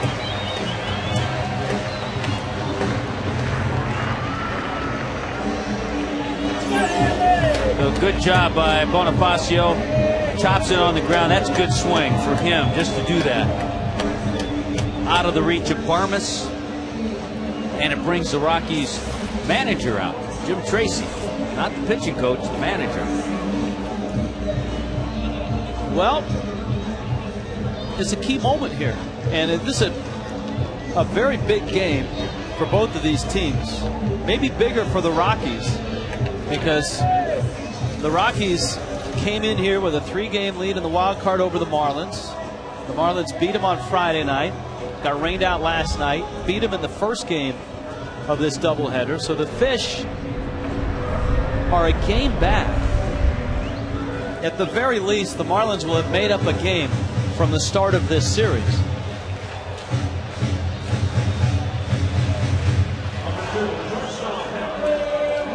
And here is Hanley now, with runners at first and second. Got the feeling a lot of that conversation had to do with Hanley. Bring him in,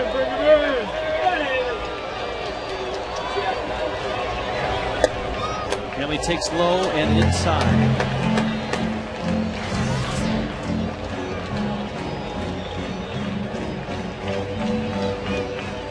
You see a season average that leads the National League.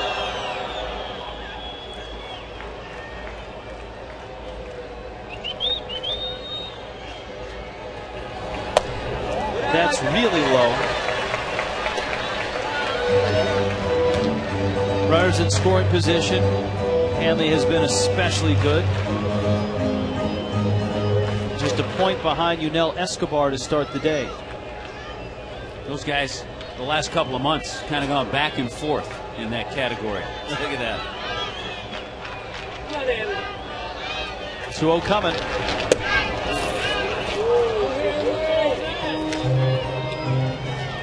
Didn't get the fastball, 2-0. And I think the good thing was that Hanley took it.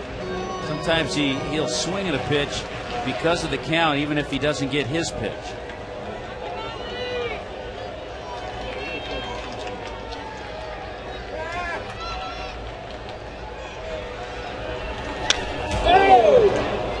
Fastball fouled back.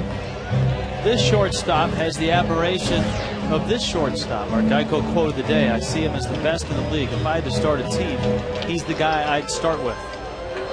Troy Tulowitzki.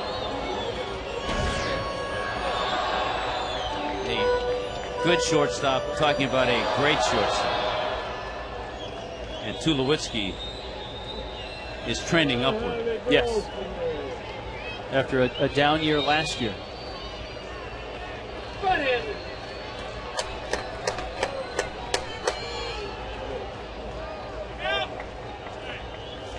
Torrealba all the way out. Tulowitzki had the great rookie year. Remember when we were in Denver, we talked about his glove?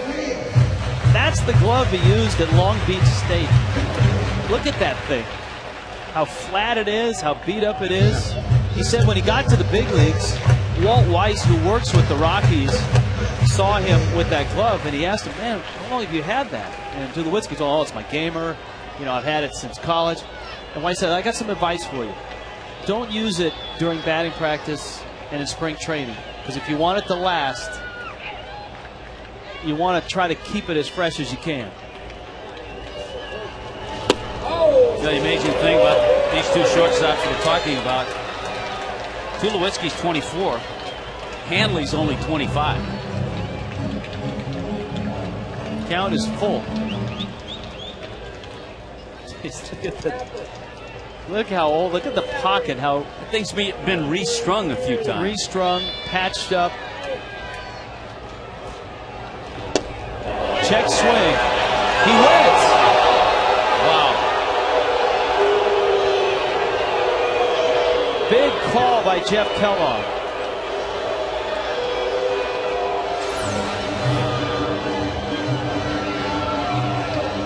Wow. Boy, that's ticky. Two of them tonight, Dan Uggla and Hanley. Of course, this one in a key situation, a key moment of the game. If that's not a check swing, there never is a check swing then. They're all strike. Call them all strikes. Boy, that's a key moment. That's bases loaded and one out for Jorge Cantu if that's ball four. Instead, it's first and second with 2 outs. De La Rosa's pitch count through this whole thing has skyrocketed up to 93. It's amazing, too, because he's gotten a few pitches in this inning. Yes, he has.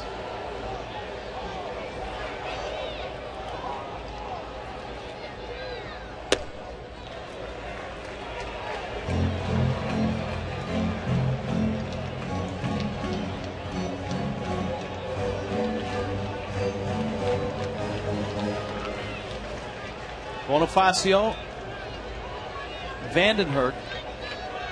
One of the interesting things will be to see how Vandenhert pitches in the sixth. He's been on base this entire inning.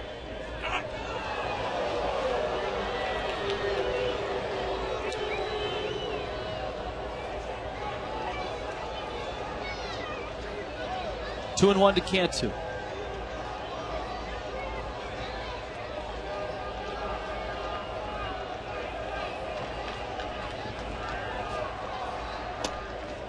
That pitch is inside, and it's 3-1. So the Marlins have had opportunities. Remember, Hanley was thrown out at the plate, trying to score on a pitch at the plate that bounced away from Yorvi Torrealba. Now Cantu gets a 3-1 pitch. He's way out in front. Counts 3-2. Boy, I got 3-1 changeup.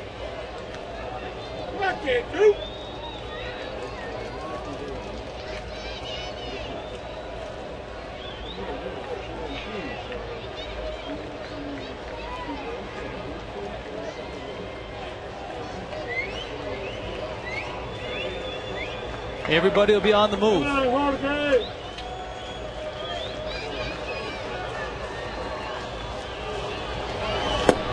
Struck him out. De La Rosa strikes out both Hanley and Cantu.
Rick Vandenhert goes back to work. Jeff Conine going back to work, scoring the game along with Brendan.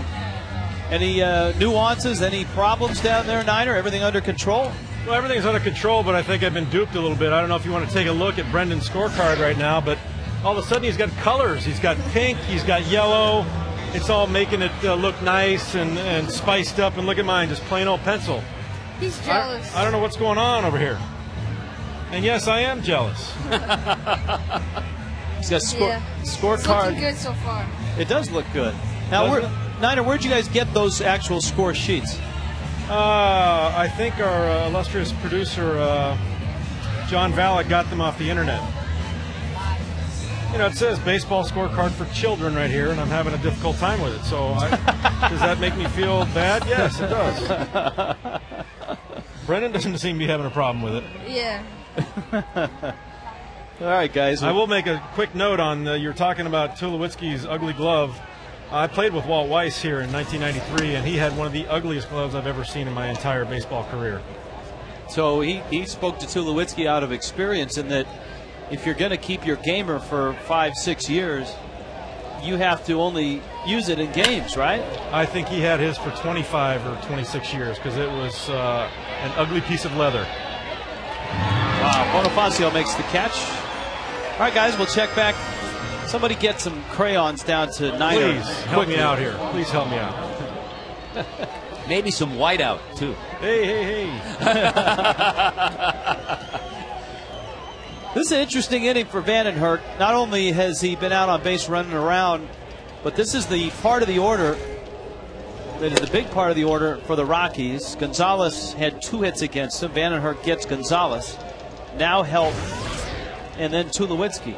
He has gotten stronger, retiring 9 in a row. He struck out 8. He's walked 1.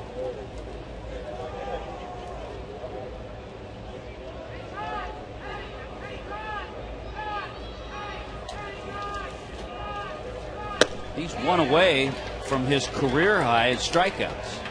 And he did that this year against Atlanta. 9.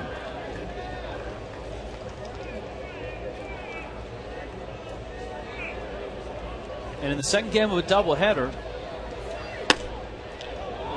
a strike. Certainly important that he's been able to pitch here into the 6th, and hopefully, for the Marlins' sake, he can get through this 6th.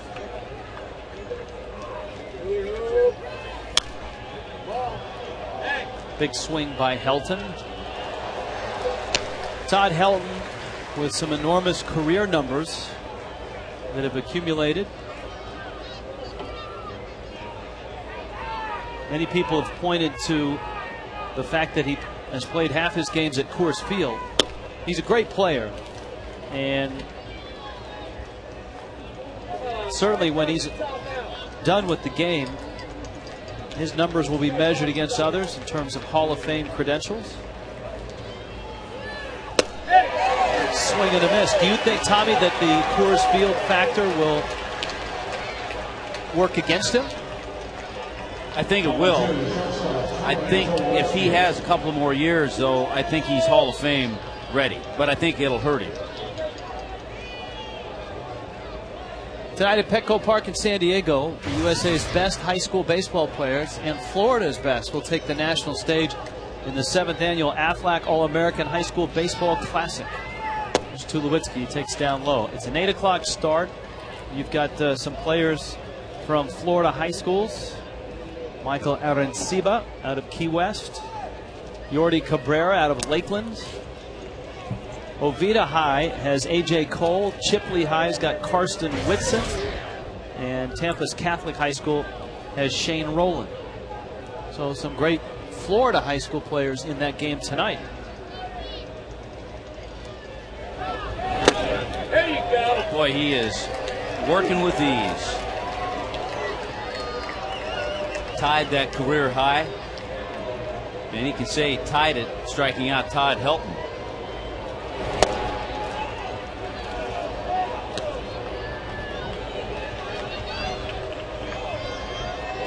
For 2 for Tulowitzki. He has hit in 7 straight. He singled in the first game of the doubleheader. Works a walk. And we check in with Frank. Frank? All right, guys, with that Aflac game, Yordi Cabrera out of Lakeland High School. A quick pop quiz, guys. You know the nickname of the Lakeland High School sports team? It's one of the great nicknames. Lakeland High School, central part of the state. No, what is it? It's the Dreadnoughts. Dreadnoughts? The Dreadnoughts, yes. Not the Dreadlocks. No, the Dreadnoughts. Dreadnoughts. It's one of the great nicknames in high school sports. What is a dreadnought? A dreadnought is a World War I era battleship. That's what they were called. They were called dreadnoughts. I think they had a big rivalry with St. Thomas Aquinas in football, didn't Yes, they've played some classic state championship football games. It was a 3 or 4 overtime game a couple years ago right here in this stadium. Matt Lindstrom getting loose for the Marlins.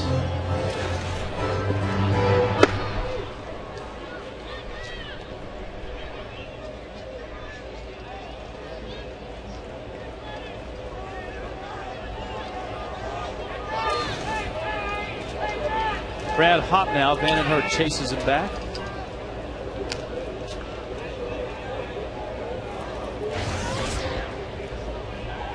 Hopp has a couple of the 9 strikeouts that Vandenherk has. Tulowitzki will steal a base for. He's got 15.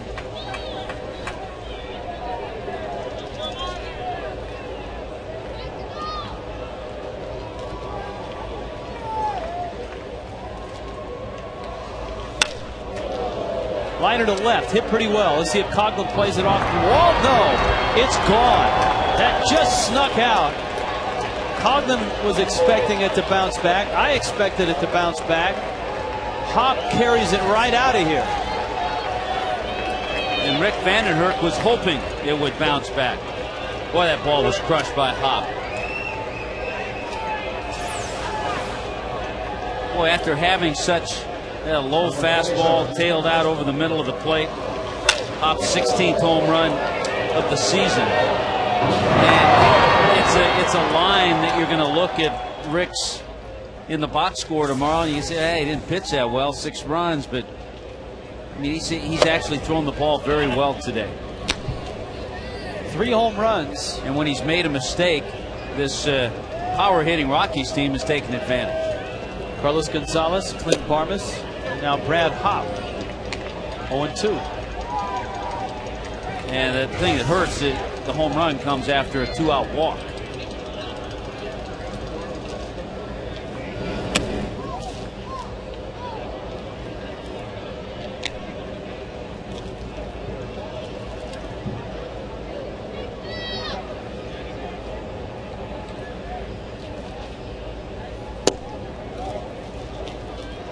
Two and 2. Yeah, the Rockies have just 5 hits off Rick Vandenherk, but as you said, 3 are home runs.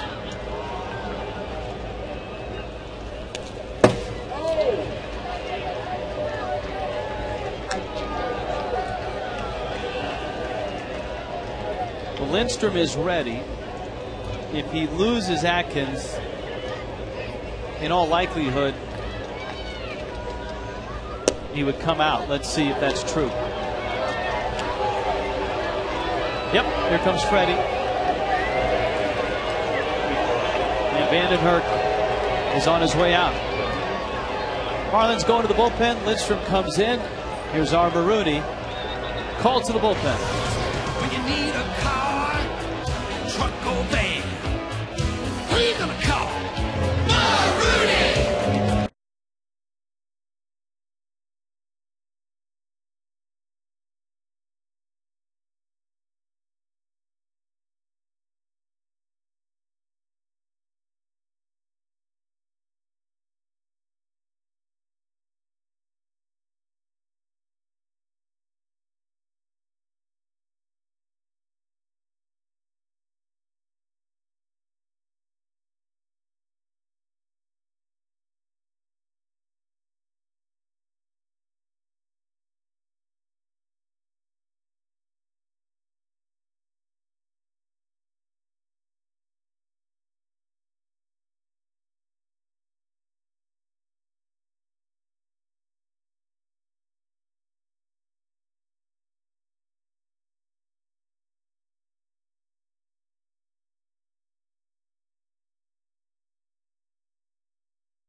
Where they were swept by the Red Sox in 07.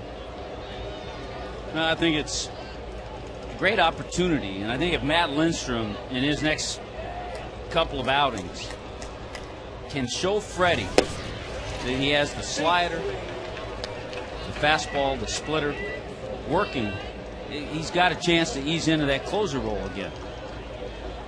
That's because no one has taken it and run with it. No one has taken charge down there.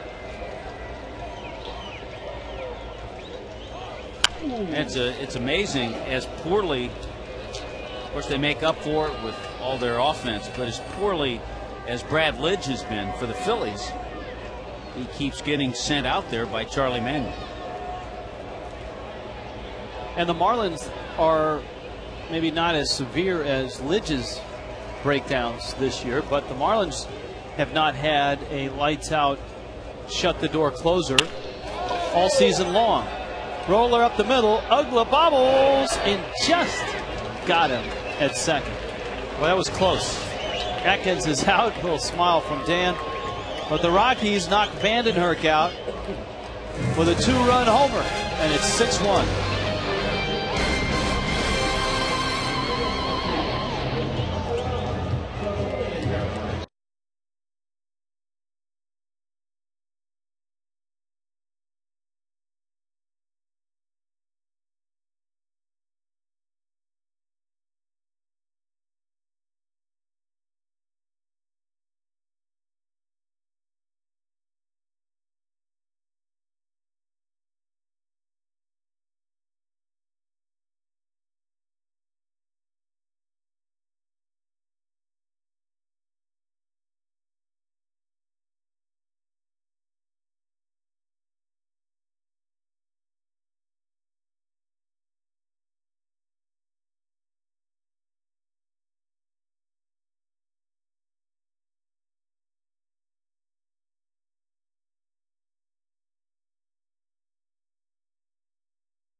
That is the description of a snow cone catch. The Frostproof Coors Light Freeze Can. 6-1 ball game. Jorge De La Rosa kind of walked a little bit of a tightrope his last few innings. The Marlins have had base runners early in the inning and have squeezed just the 1 run against him. Well, 50 pitches in the last 2 innings has gotten that pitch count up to 98. He's getting a little revenge, though. He told you his loss to the Marlins in Denver, he lost to Josh Johnson 3-1. Pitched well, gave up 4 hits and just 2 runs, and struck out 12. So today he's getting a little offense. Ugla takes a slow breaking ball for a strike. Phillies and Braves will be starting in about an hour.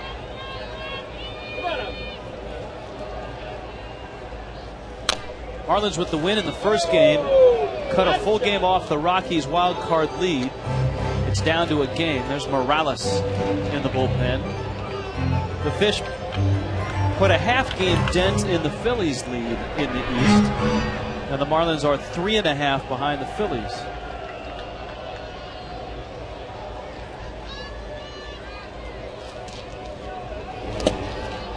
Check swing. Brown still on first base umpire Jeff Kellogg.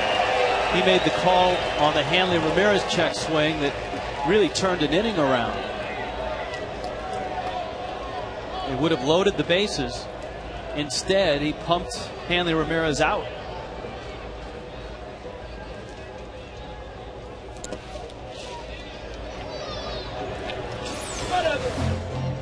This was first and second, and Hanley was rung up. Now, I'm not going to say I've never seen that called a strike. We have seen first base umpires call that. Did he attempt to swing? If not, if it crosses the plate or his wrists break. Did he attempt to strike the ball? And from that replay, it did not look like he did.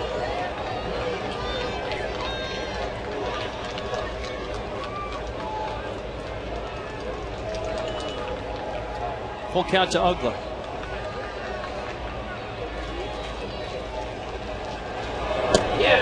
That's in. Ugla's aboard. Dan has his 4th walk of the day.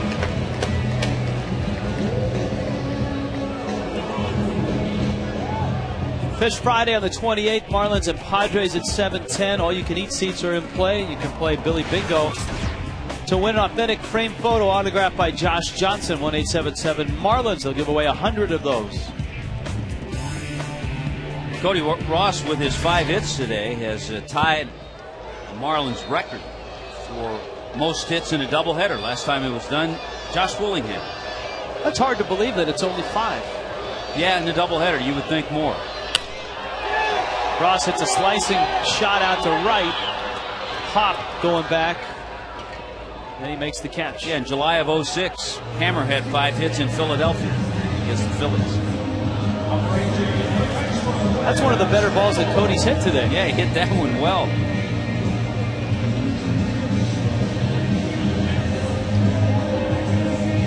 Here's Wes Helms.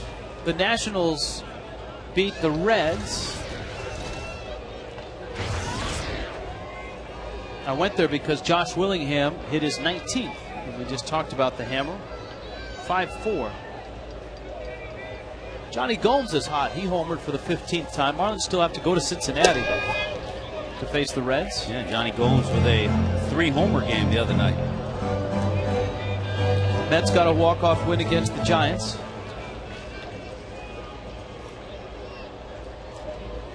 That's good for both the Rockies and the Marlins. West had a little trouble with De La Rosa's fastball. Yeah, and he's staying up there too, to see if West makes an adjustment. Remember how I told you they were going to wait around in St. Louis forever? They're still waiting. Still waiting in the bottom of the 8th. 5-4 Padres. San Diego's, I'm sure, real pleased at that. They, I would guess, travel back to the West Coast, or at least continue on their road trip. Yeah, Sunday afternoon game. Come on, Cody. Let's go, Cody. Thing's been delayed for about 3 hours now.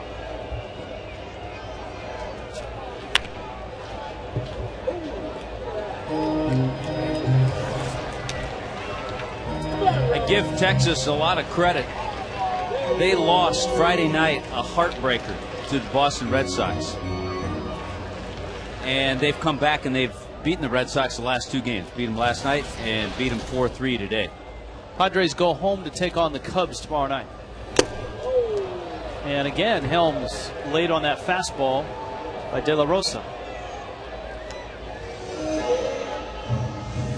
Heineken Light is giving you a chance to upgrade your baseball experience and win premium seats right next to the action in the Fox Sports Florida Heineken Light Upgrade Your Experience sweepstakes. Send a postcard with your name, address, phone number, date of birth, and your email address to the address on your screen. There it is, 1000 Legion Place, Suite 16. Well, it just went away. Polino misses down low.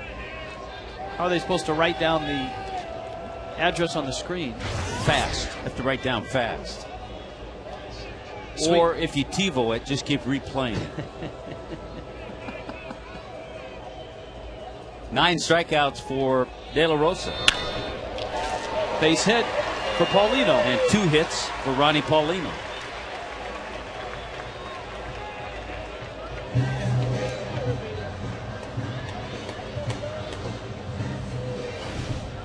There, Tommy. Now, at your leisure, write down the address. Fox Sports Florida Heineken Upgrade Your Experience sweepstakes. That's hard to get on an envelope. I know. How are you going to put that on the envelope? Or log on to fsfloridatv.com. I like that idea better than 1, 2, 3, 4, 5, 6, 7, 8 words in the top of the address. Looks like Jim Tracy's making a change, a double switch. We saw Franklin Morales, the left-hander, with Jeremy Hermida getting ready to hit. So Jim Tracy's going to go to the bullpen. And so are we. Here's our Marooney. Call to the pen. When you need a car, truck or van.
My cohort Brendan here is marking his with some lemon ice. He's putting that right where see Hermida. There's the ice there, and so his scorecard's even getting more colorful. I just put a big black line here next to the last at bat from Rick Vandenherk, so I know from then on that he's out of the game and my pinch hitter is going to take over. All right. So with the pitch, how does that work for you guys? I'm there. I put a black. I put a dark line between Paulino and Hermida's spot, just like you. And for a pinch hitter, I'll put a line down that same column. So for the pitching change, my line goes across, and for the pinch hitter, my line goes up and down on that box. Wow, am I confused? What do you think about all that, Brendan? They got lines going up and down and around and back and forth. Niner, wait till I tell you how I do mine. At first, I was confused, but started to get the hang of it now. And obviously, you're not doing so good right now. Whoa! What? From the looks of it, I mean, look so good. That sounded like a slam. What do you think? What do you guys think? It did. Yeah. He's in baseball lingo. He's in your kitchen. Yeah, pretty much. See, he's getting all cocky now because he's got all the colors. He's got a little pink line, you know, where the pitching change comes in. He's got a highlighter for the runs. See, I like that. Brendan's getting a little cocky. Jorge De La Rosa giving way to Franklin Morales, and Jeremy Hermida pinch hitting, breaks his bat and pops it up. And it's Tulowitzki who seals the deal. The Marlins leave 2 more and trail at 6-1.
long balls in order to lead this game 6-1. There is some help, at least in the making, for the Marlins bullpen.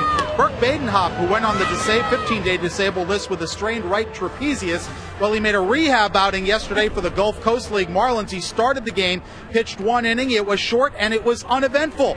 He struck out the first hitter he faced. Next hitter reached on an error by the third baseman. What did the Hopper do after that? Just threw one of those ground balls.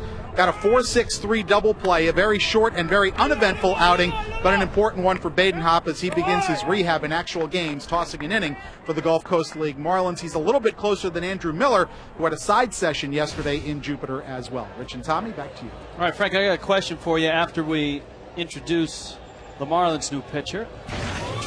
Back in the big leagues, Christian Martinez. His big league numbers don't reflect the way he's pitched this year. He's pitched well in the minor leagues, and he misses outside. Ken Rosenthal's video clip column yesterday talked about the Marlins and a couple of right-handers. And Frank, I want to get your take on one of those. As that ball is popped up, Cantu coming over, and it's Paulino makes the catch. Anibal Sanchez is still on rehab and is pitching well. What do you know about his stint in the minors, Frank? What do you know about the timeline? Well, Freddie Gonzalez said before this series started that Sanchez was on track to make at least, as he put it, at least one more rehab start in the minors. He's had 2 very good outings. He went 6 1/3 innings, I believe it was, with Jupiter. Did not allow a hit. Earlier in the week, he made a start in Jacksonville, and he went 7 innings, gave up 4 hit and 1 run. He is scheduled to pitch, if memory serves, I believe tomorrow again for Jacksonville, tomorrow or Tuesday. And the Marlins are going to make a decision from there. But Freddie said it would be at least one more start. They may indeed pull the trigger on that after his next outing. From what I understand, he is pitching tomorrow, Frank. That is correct. And I would not be surprised if he pitches well, comes out of it healthy, that we see him over the weekend in Atlanta. All right, I'm going to get both your take on the other pitcher that was in Ken Rosenthal's column, and that's John Smoltz. The Marlins reportedly are one of the teams, one of 3 teams, according to Rosenthal, that are interested in Smoltz once he is free and clear of his Red Sox contract. St. Louis and the Dodgers, the other. Well, I think if the Marlins were to get John Smoltz, just from what I've heard, that he would go to the bullpen. Now, I don't know if he wants to go to the bullpen or start. If one of those teams, the Cardinals or the Dodgers, say, hey, look, we want to put you in a rotation, he may choose that route. But I'm not sure. And I'm not sure if that's a given, that if he were here, he would go in the bullpen. I agree with you, Tommy. I'm not sure that he would. Now, obviously, he's done both in his career, done both very successfully. He did not have a good stint with the Boston Red Sox. And teammates say, well, does he have anything left? But you brought up the question earlier about the Marlins, nobody taking charge in that closer role. Is that somewhere that John Smoltz may or may not fit? There's a single into right field. The only issue there would be his inability to get left-handed hitters out this year. And if you're a closer, you got to get guys out from both sides of the plate. But I will say this, his relationship with Freddie Gonzalez is outstanding. And you know that Mark Wiley would love to add a guy like that just to the mix, whatever his role might be, even if it's as a right-handed specialist or maybe a long guy out of the bullpen. Just his experience, his persona, what he would bring sitting in the bullpen with the pitchers the Marlins have down there. And guys, here's the other question. What's the downside for the Marlins if indeed they were to bring Smoltz in? Is there really a downside? I'm not sure I see one.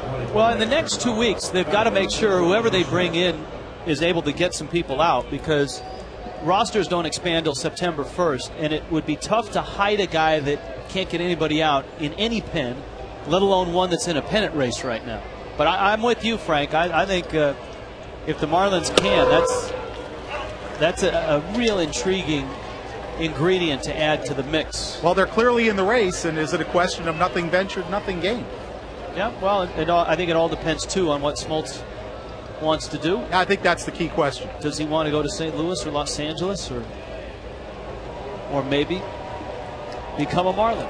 If he goes to St. Louis, I can't picture him in their rotation. No, and they probably would like to have him in the bullpen. And Los Angeles? That would be in the rotation, I think. Think so? Yeah. Billingsley's spot. And he's down, right? Got a sore hamstring. No, that hasn't been one of their strong points for the Dodgers.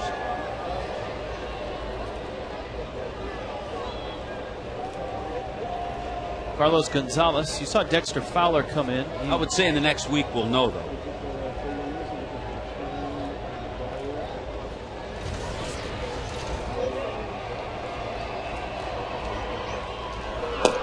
I think it's a 10-day period since the Red Sox designated him, which was last weekend, which means 3 more days. And we'll know about Steven Strasburg. Midnight tomorrow. Midnight tomorrow. Marlins, as Frank reported, signed their 2 top picks yesterday.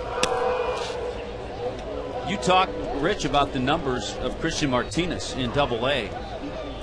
9-3 and an ERA below 3.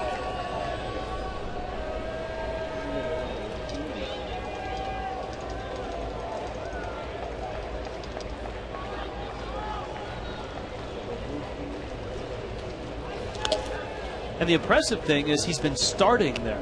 So I know we've thrown out Anibal Sanchez's name. I mean, if the Marlins are desperate for a 5th starter, here's a guy that might get a shot too.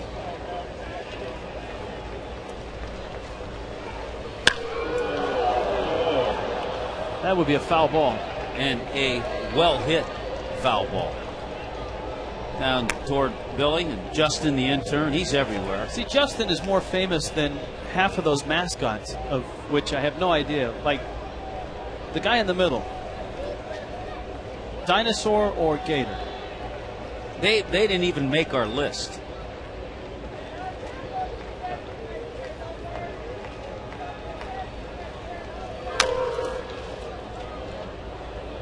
Justin, he goes well to his left. Fan favorite, feeding souvenirs. I guess Gator, right? Mascots have to keep their eye on everything. Seal or walrus or manatee? Big fuzzy mascot. I don't know. Big fuzzy gray thing. See, that's what I'm saying. Justin is more of a household name than some of the mascots. It was last year that Justin appeared in a variety of roles as our intern, as ball boy, as go-between between Bat Boy on the road. Yep. Who was the famous actress that came to the show? Jessica Biel, excuse me. Christian Martinez punches out Carlos Gonzalez. Yeah, he was seen hobnobbing with her as well. 6-1 Rockies.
they took the first game of this series. Dexter Fowler is out in the center field. We check in with Frank Fort. Frank?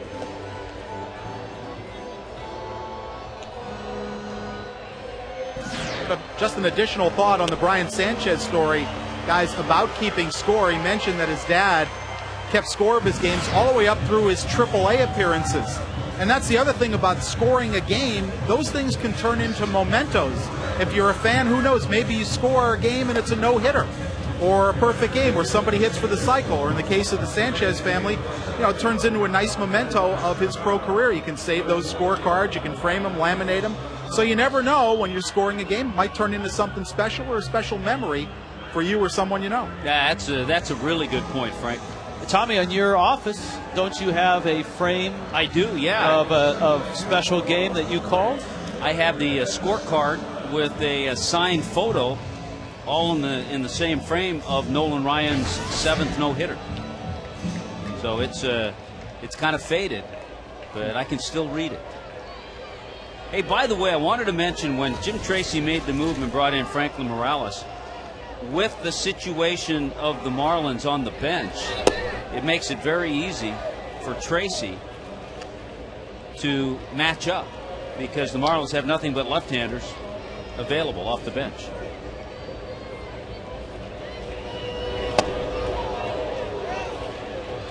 That would be another. Frank was asking what's the downside to bringing a guy like Smoltz in. If you brought a guy like Smoltz in and he was limited in how you could use him, say he couldn't work in back-to-back games, the Marlins are already working with a short bench and an extra reliever. That would mean they'd probably have to stay that way until September 1st. Now, you know what? Maybe that would be okay, and maybe Smoltz would contribute and be such a boost that you wouldn't mind that. I think it's an interesting topic. Yes. By the way, nice battle for Chris Coughlin. It's his first base hit in this game, but he had 3 in game 1. So Coughlin with a 4-hit afternoon so far.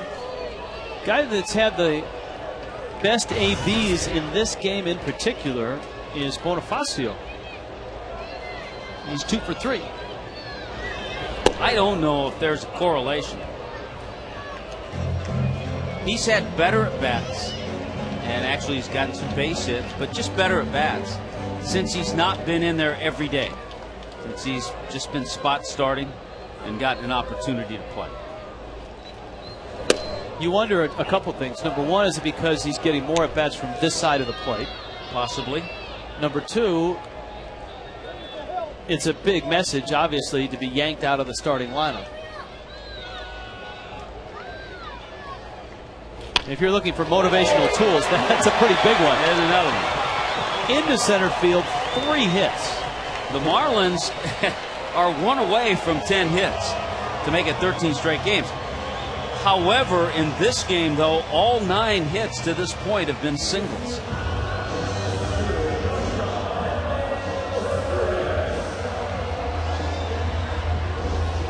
Here's Hanley. He singled in the first, walked in the fourth, and struck out in the 5th.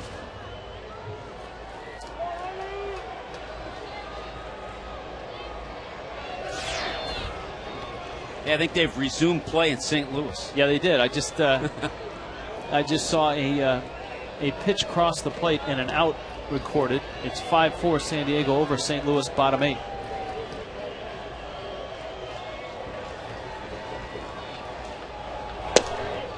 Hanley takes down low. A couple hard-throwing lefties the Marlins have seen. De La Rosa to start, Morales to relieve. Hanley's streak extended to 12. Our Mercedes-Benz E-Class assist of the game. This is a big play. Yorvi Torrealba. Watch the flip to De La Rosa.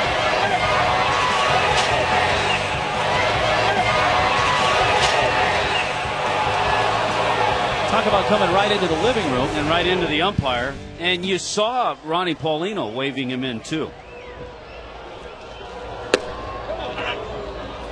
1-1.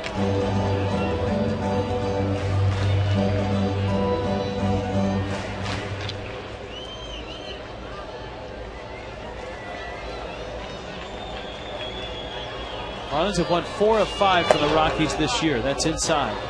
And it's 2-1.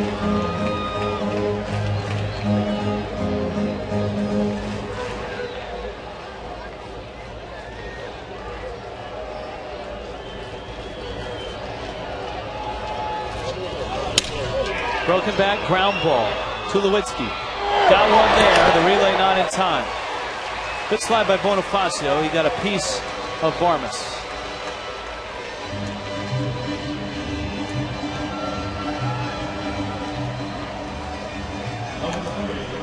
New ballpark construction underway. Just poured some concrete down there this weekend. Your chance to secure seats for today and in the future with the all-new Marlins Pick 15 plan. Pick any 15 games of your choice.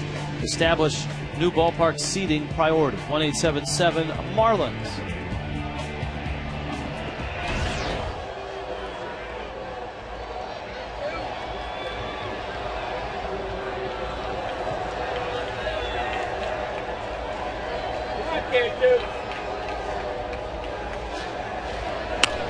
Cantu gets jammed, and it's 0-1.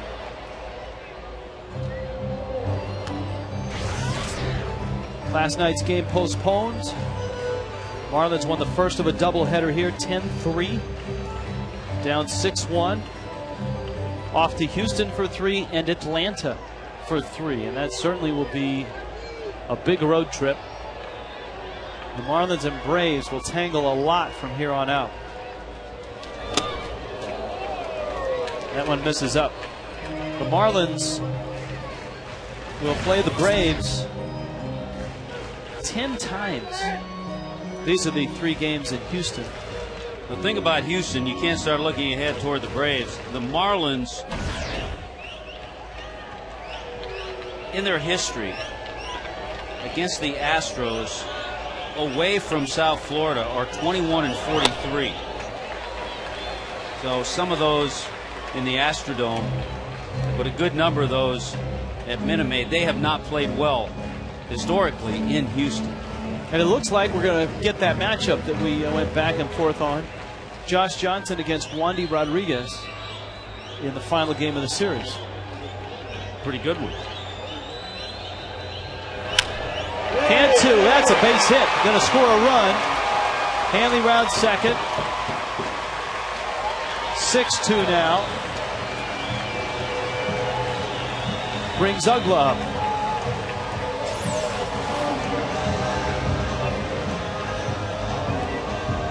Boy, nice swing by Jorge Cantu. His second hit today. We mentioned when he picked up his first hit, an 8-game hitting streak now. Just over the leaping Ian Stewart.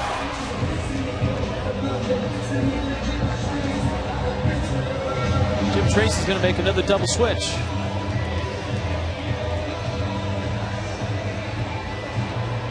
And he's going to go to the bullpen.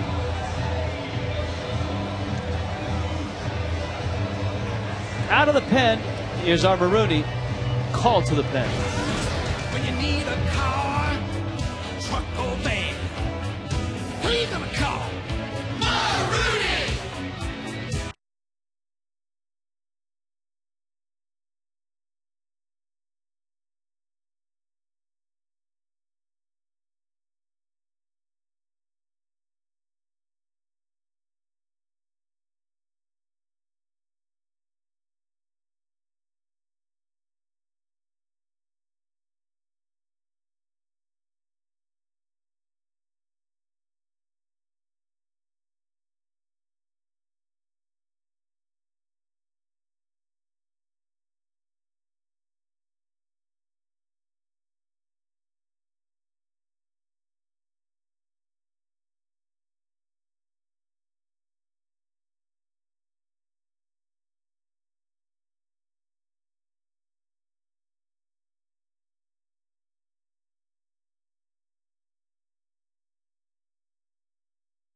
All right, Rich, thanks very much. That extends the Marlins streak to 13 consecutive games with 10 or more hits. The last Major League team to have a streak that long, the Boston Red Sox in 1999. Prior to that, the Major League team with a longer streak, the 1937 St. Louis Browns, had 10 or more hits in 15 straight games. It's impressive stuff. So the Fish are at 13. They would like to add some runs to those hits. And they would like to get an extra base hit. All 10 in this game have been singles. They're going to have to do it off Rafael Betancourt.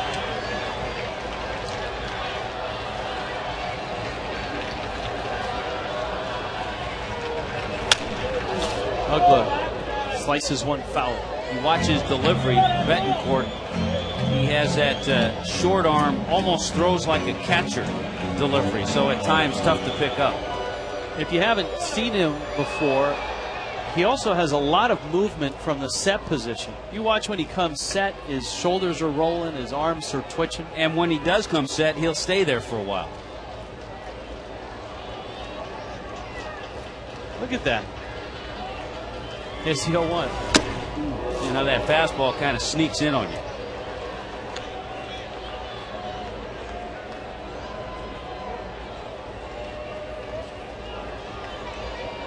Now, as long as he's consistent with that motion from the set position and isn't trying to fool a base runner. Isn't trying to deceive. Deceive's a good word, a better word than fool. Fool's easier to spell, though. Yeah. 0-2. Strike 3 call at the letters. I'll tell you what, you don't see many pitchers throw 3 straight fastballs to Dan Ugla and get him out. And Betancourt threw 3 straight fastballs, and the last one just had good action on it and froze him.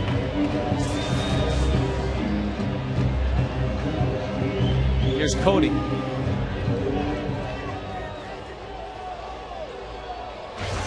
What a day it's been for Cody. 1 for 2 in this game, 4 hits in the first.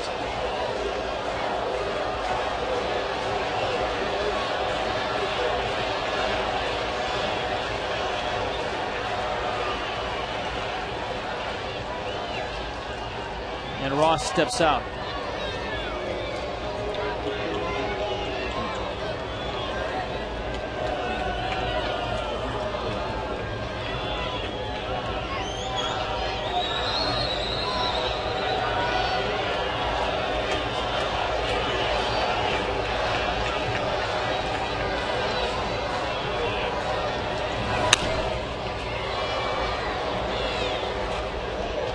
Cody was even looking for the fastball, ready for it, and still couldn't quite pull the trigger on it.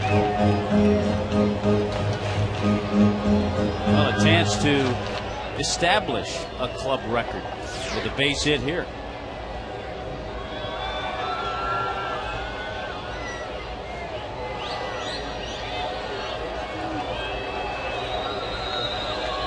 Betancourt with the Indians most of the season. Since he's been acquired, he's been lights out. And this fastball is one reason why. Opposing hitters against him, since he's become Colorado's property, are 2 for 23. That's like 080 something.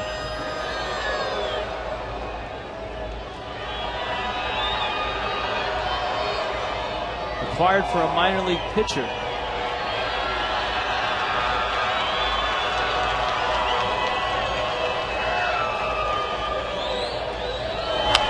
And a longtime Cleveland Indian. With the Indians from 2003 up until this season, 371 career appearances, is 8th in the long history of the Cleveland Indians. And obviously still has some life in that arm. Not too bad when you can acquire a guy that has an arm like that for a minor leaguer. Probably a pretty good minor leaguer. Yeah, I would think.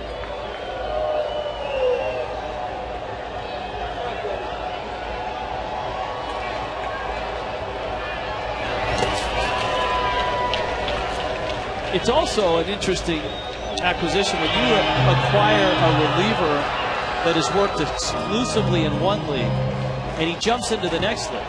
That's an advantage for a guy like Betancourt. Yeah, because a lot of guys haven't seen him. If they have, it's maybe been a while. And you only get to see him once. And if you're a team in another division, you're hardly ever going to see him.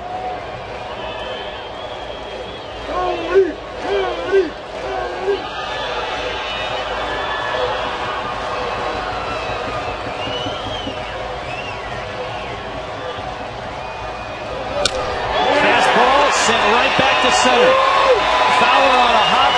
Hanley's going to score, and the Marlins have chipped away and made it 6-3. Cody Ross has a new Florida Marlins record for hits in a doubleheader.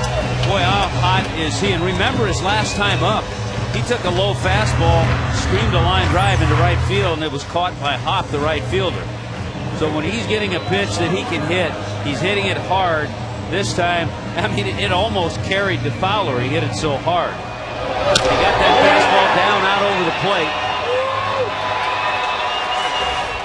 2 for 3 in this one.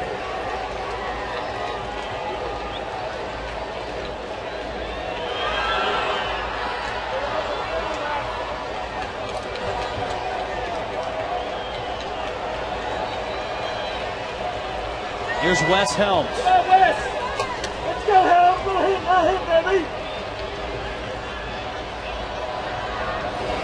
Well, we saw Jorge De La Rosa work Wes Helms with fastballs up. You would expect Betancourt to do the same thing. He has every bit as good a fastball.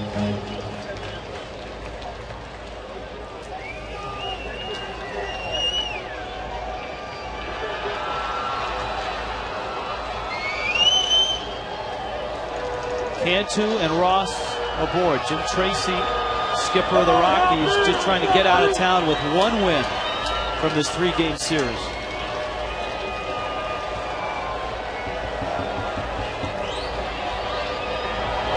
Whoa. 1-1. It's a pitch right now that's giving Wes a little trouble. How do you, as a hitter, make an adjustment to that? Two things, especially against a guy like Betancourt who throws primarily fastballs. You cheat, you just sit on it and look for it. That's easier than trying to lay off it.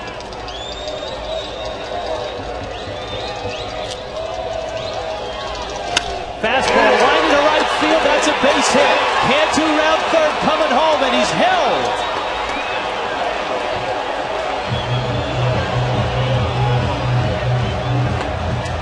Ball was hit hard. Hop got to it quickly. I think the thing with Wes, he cheated a little bit, plus it was down. If it's up, it gives him more trouble.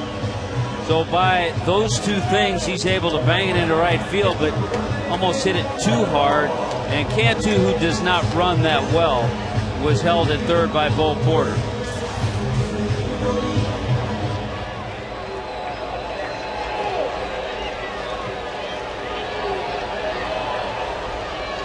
Limited options on the bench for Freddie.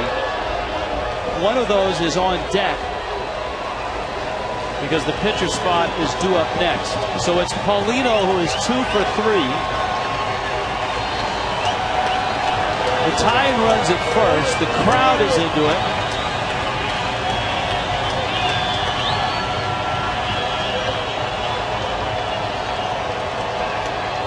The one thing the Marlins hitters have seen, Betancourt has not thrown a slider for a strike. He's thrown a few of them, but they've not been close.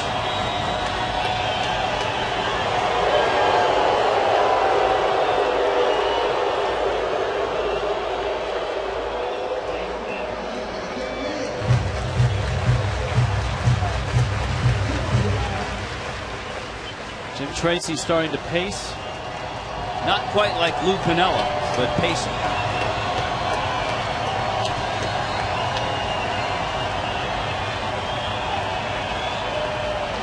Paulino is a free swinger. He is tough to walk. That's outside. It's 1-0. And a fastball. He has walked just 16 times, has Paulino.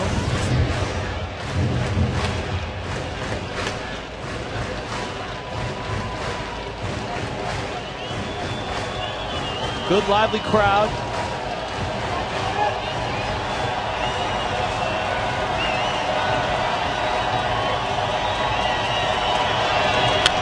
Oh, he had the one he wanted to, and it's 1-1.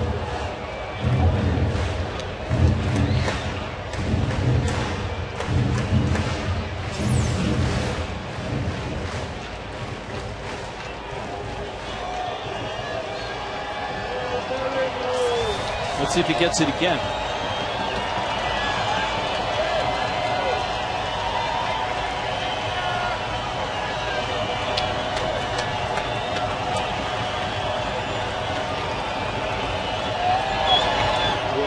Slider, and got him to go. Yeah, and again, a slider that wasn't a strike, but he got Paulino to chase it. He hasn't thrown that pitch close.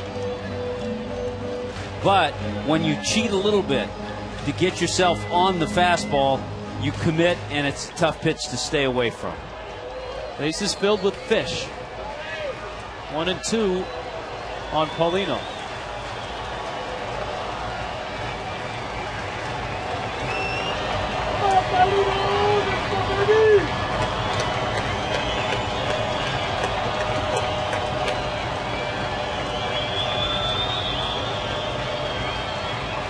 Betancourt tried the slider again. 2-2. Does he double up or triple up? I don't think so, but you have to be ready for the fastball anyway. I don't think he'll throw 3 in a row. Donnelly in the fish pen. Because if he throws another one and misses badly, it's ball 3. And I don't think he wants to go 3-2. I mean, he still could. And if he does, and if he throws it for a strike, it's a great pitch.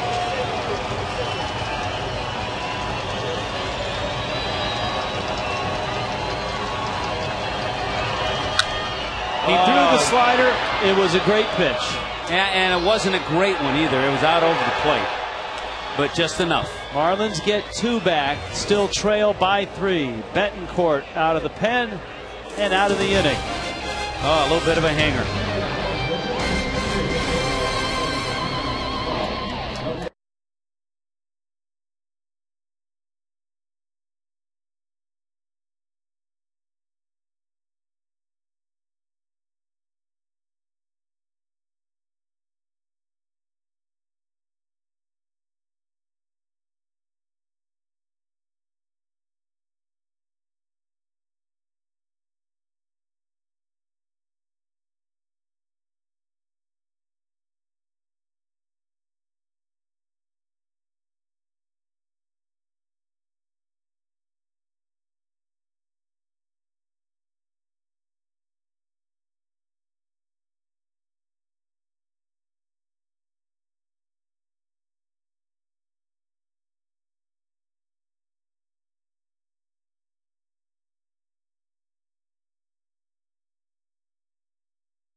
Armando Almanza.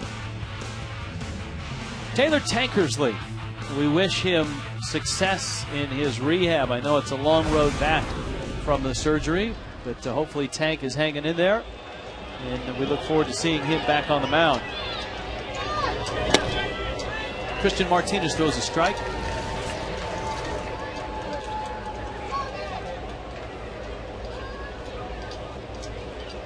Any surgery is a long road back for pitchers. And I think all Marlins pitchers can look at the way that Josh Johnson came back from his Tommy John surgery. And with the work that he put in, and was able to come back inside a year, inside 12 months, and pitch.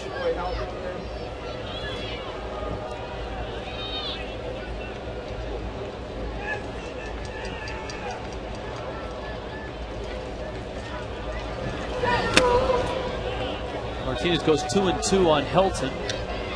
Helton, Tulowitzki, Hop for the Rockies.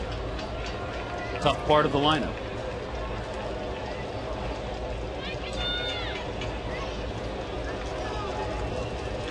Rockies go up to Washington for 3. That's a foul ball. That is, when you talk about a professional hitter.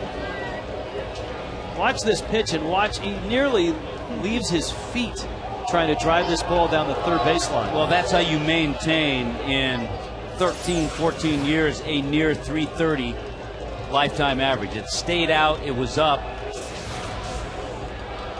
and he hit it hard and just foul.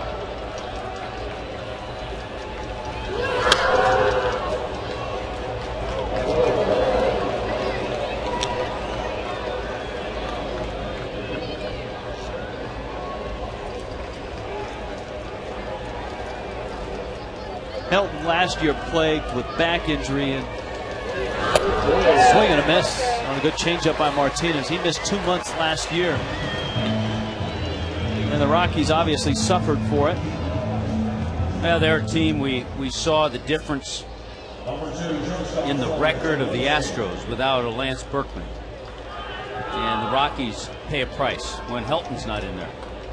And I think because of his contract, it's a huge contract. That was one of the reasons they had to trade Matt Holliday.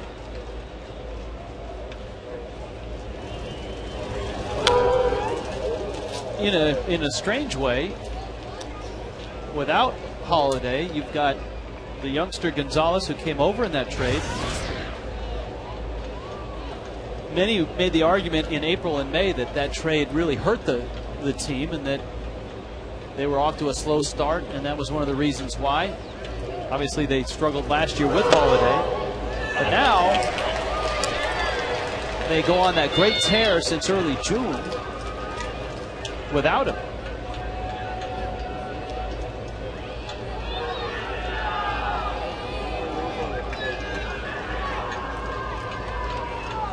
And of course, it's one of those trades that in a year or two, it might be written that for Dan O'Dowd, what a shrewd trade. Gonzalez looks like he's quite a player.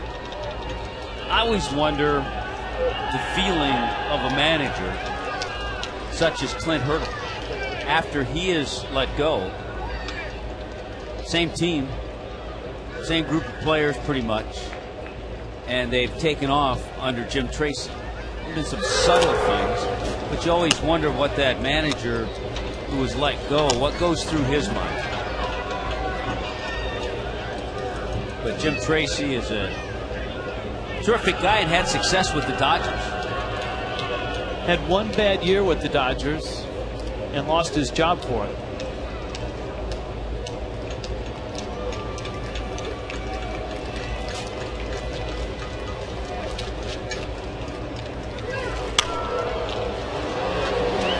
Tulowitzki fouls it back, and it's 1-2.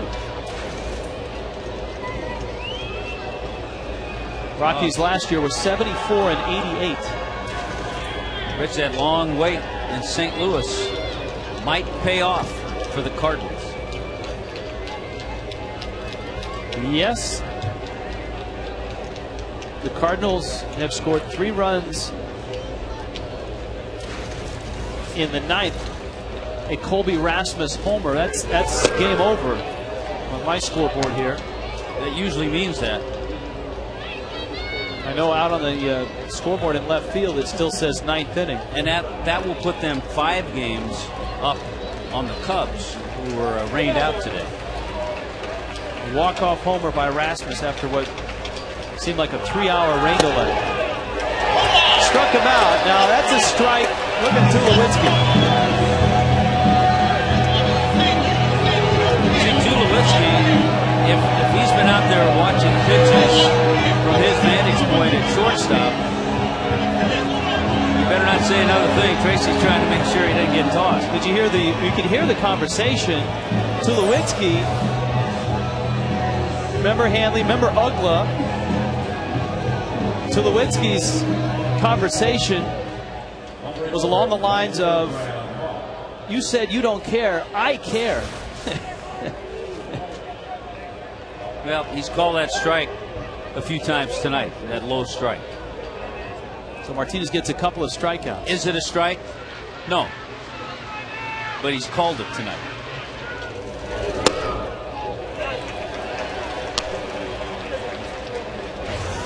Brad Hopp. 3 strikeouts for Christian Martinez.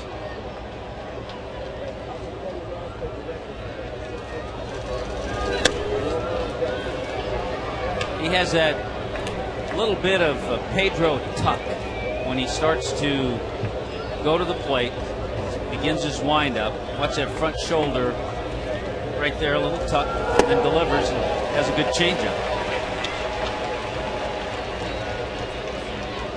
By the way, the game in Atlanta is delayed. They're getting that rain from Chicago.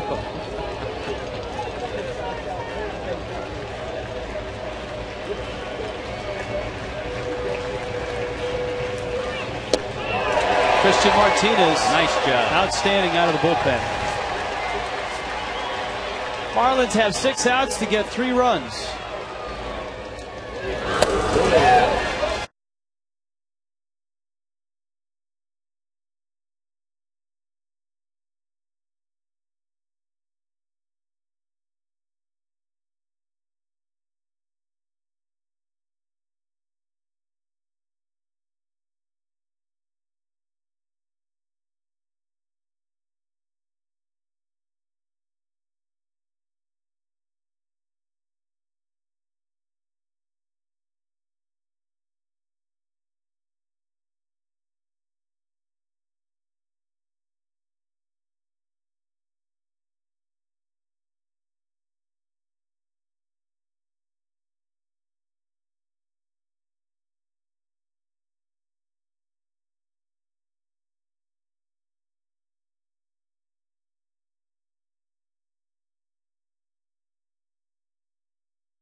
(6-3).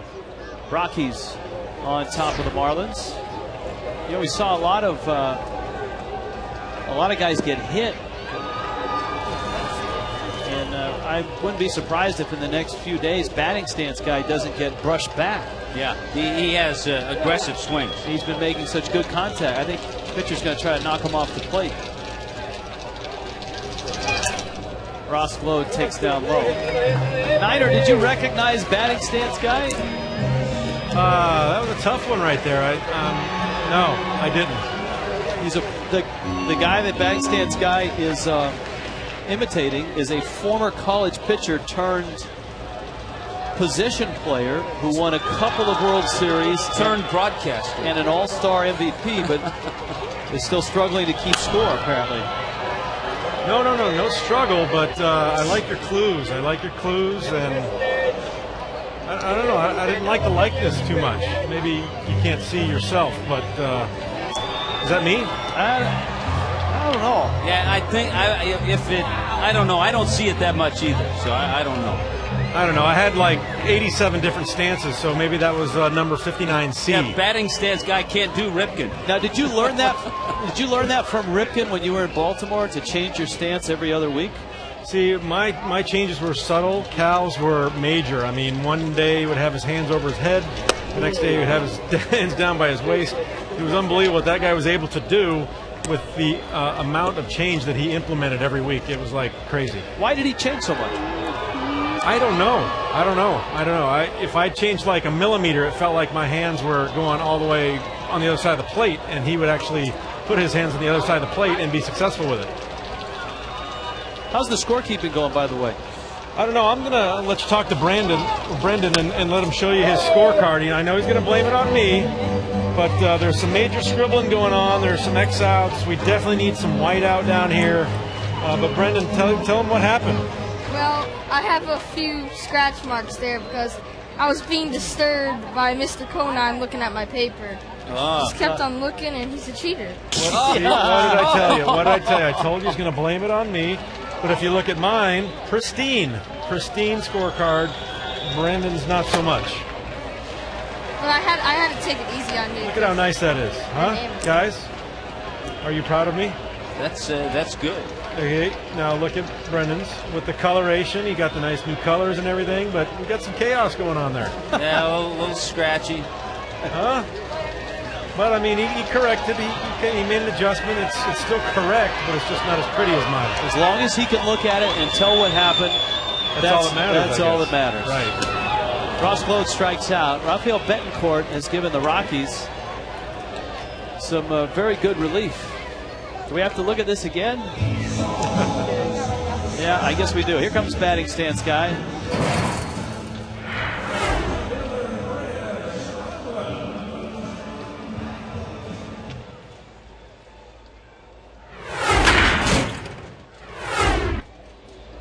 Do we have a guys in the truck? We've got to have some Conine video that we can throw up just to compare the two. See, I can see where he's trying to go with the imitation of Niner. Niner had that mechanical man look, kind of stiff. Yeah. What are you trying to say? Kind of stiff, cardboard-like? Yeah. And he was trying to go that way, but I don't know. He's much more lively in person. Yeah. Who, batting stance guy or me? Oh, you. And what was the comment about? Do we have to watch that again? I mean, are you getting ill watching me? No. I called for the real Conine. I want to see the real Conine and not the cheap imitation. Well, hopefully they don't have pull-up Conine that strikes out or something like that. Maybe they'll put pull-up Conine that puts a ball in play. We're efforting right now. I know the crack staff will have that up momentarily. Coughlin cracks that one into right center field. Big turnaround first. And he just reminded himself that his ball club's down 3 runs in the 8th inning, and Fowler throws pretty well. Amazing thing about this day, I told you about Cody Ross, who got a base hit his last time up, 6 hits in a doubleheader. The club record had been 5 by numerous hitters. Add Chris Coughlin to the list with 5. He had 3 in the first game, and that's his second here in this game.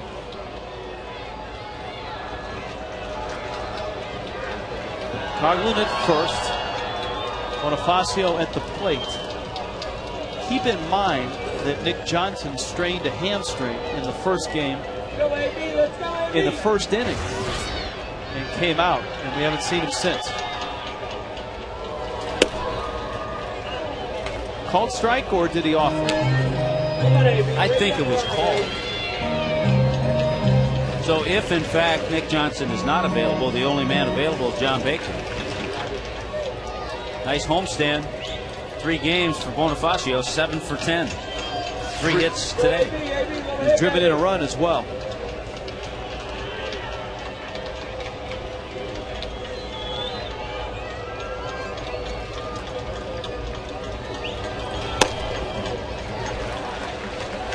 Now this is a matchup with the bullpen getting busy. Early in the year, it was automatic. When he was up there left-handed, Bonifacio would see nothing but fastballs up. And as he got deeper in the count, 2 strikes, fastballs would be a little bit higher.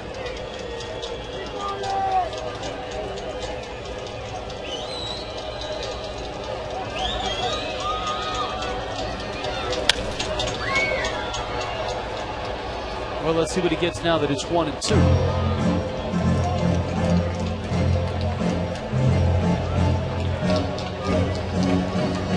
Boy, the other thing with the state of the bench, I was just thinking about it with a couple of arguable calls. Freddie's players have to be very careful as to not get thrown out to keep themselves in the game.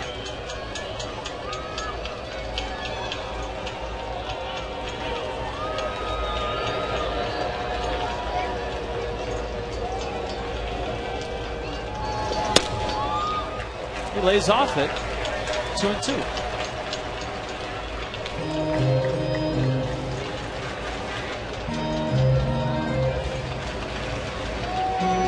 Yeah, you're going to probably save Baker for the pitcher spot if it comes up in the 9th. If the Marlins can work the lineup all the way down there. When you have a bench like that, you have to work it and just try to get it at the right spot.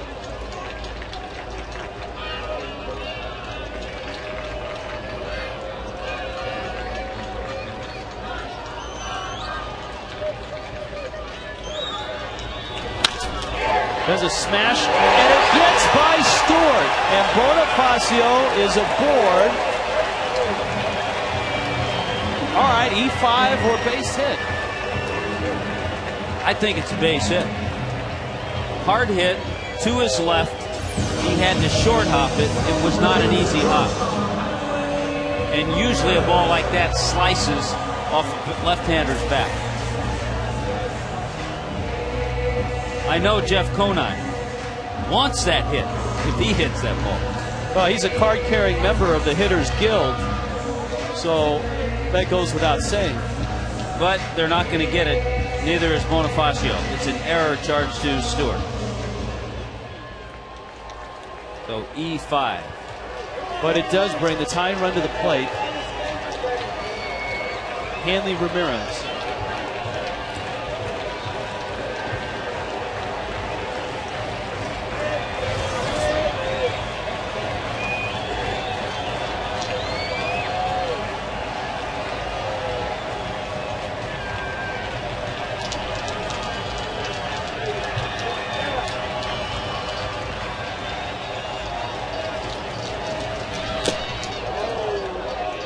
Strike one, it's 0-1. 13 singles. And the Marlins have stranded 11 in this one. Look at that. Out hit the Rockies. Rockies have gotten big hits, 3 home runs. Betancourt has thrown 31 pitches out of the pen.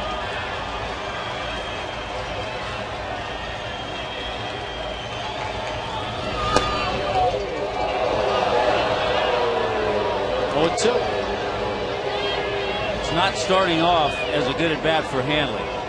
He chased the slider, couldn't check his swing, and then took a fastball right down the chute.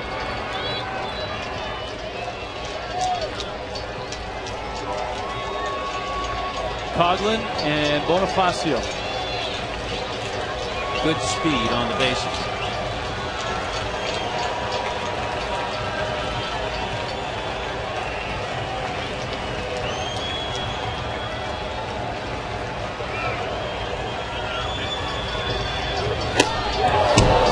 Fastball right by Hanley.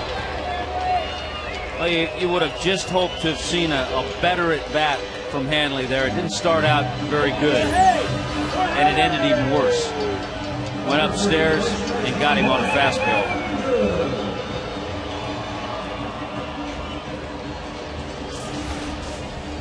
Jim Tracy's coming out.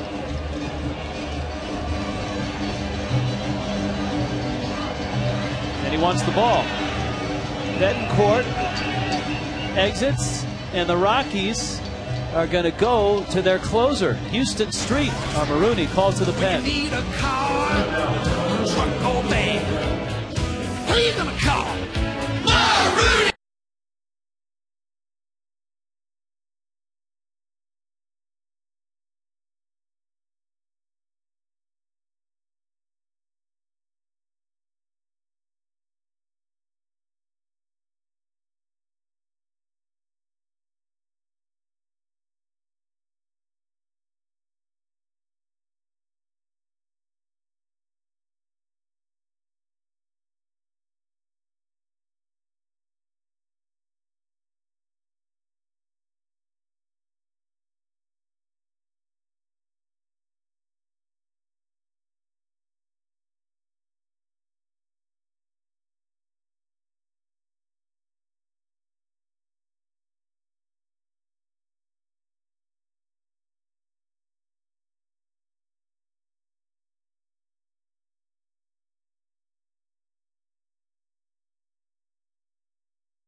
You would expect of the ninth. Well, it gives you an idea, Rich, of how Jim Tracy is thinking about this game, trying to salvage one game in this series. Street, you saw the numbers, 28 out of 29. I guess one of the good ways to describe him,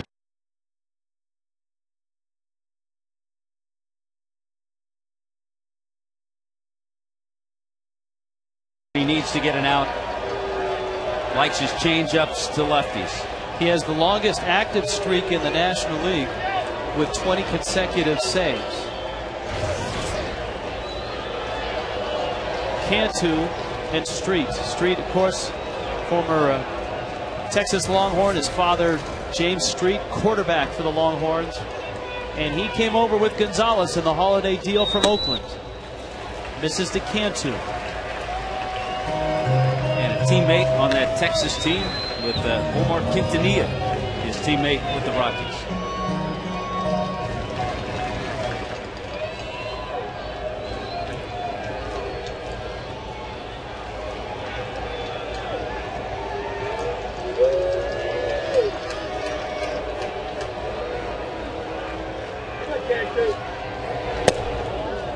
Jorge takes a breaking ball for a strike. It's 1-1. 2 pitches, 2 sliders.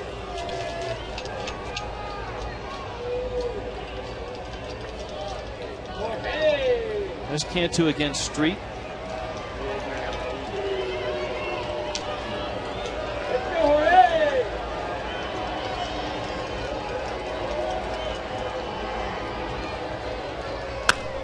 Cantu left field. That ball's hit to the corner. Spilborns is over and makes the catch. And the Marlins come up about 15 feet short. Houston Street gets the final out of the 8th. On to the 9th.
I do too.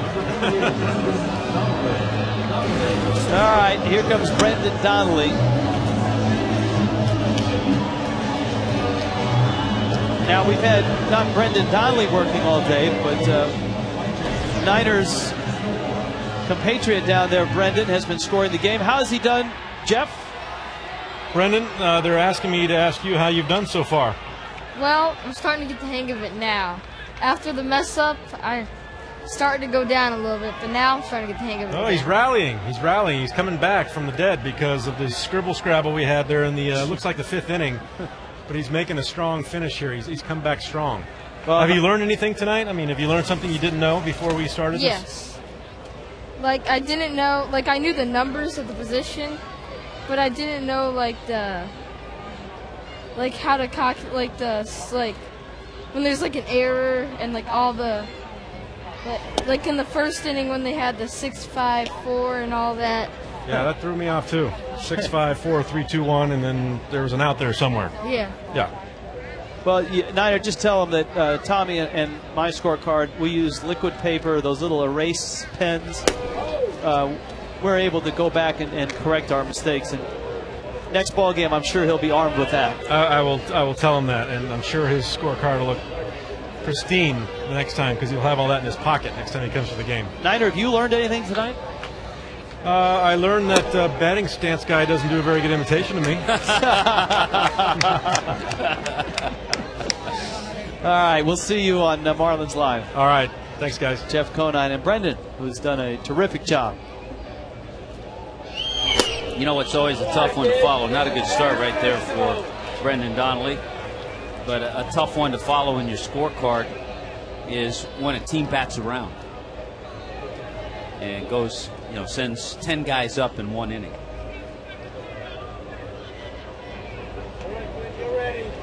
Ross Glode stays in the ball game. Yeah, Glode stays in, Cantu's out, Donnelly's in his spot.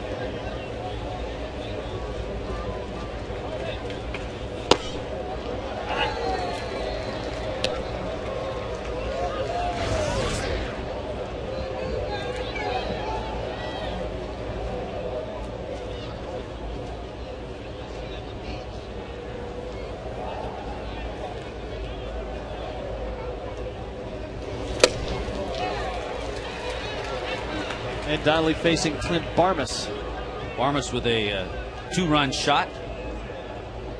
It was a Rick Vandenherk start. 5 2/3 for Vandenherk. And the long ball got him. Barmas, Brad Hopp, and Carlos Gonzalez.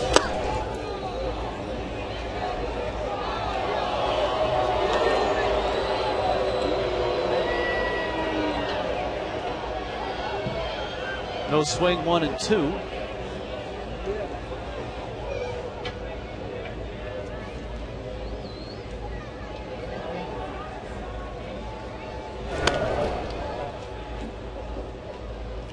The Marlins against Houston Street will have Ugla, Ross, Helms.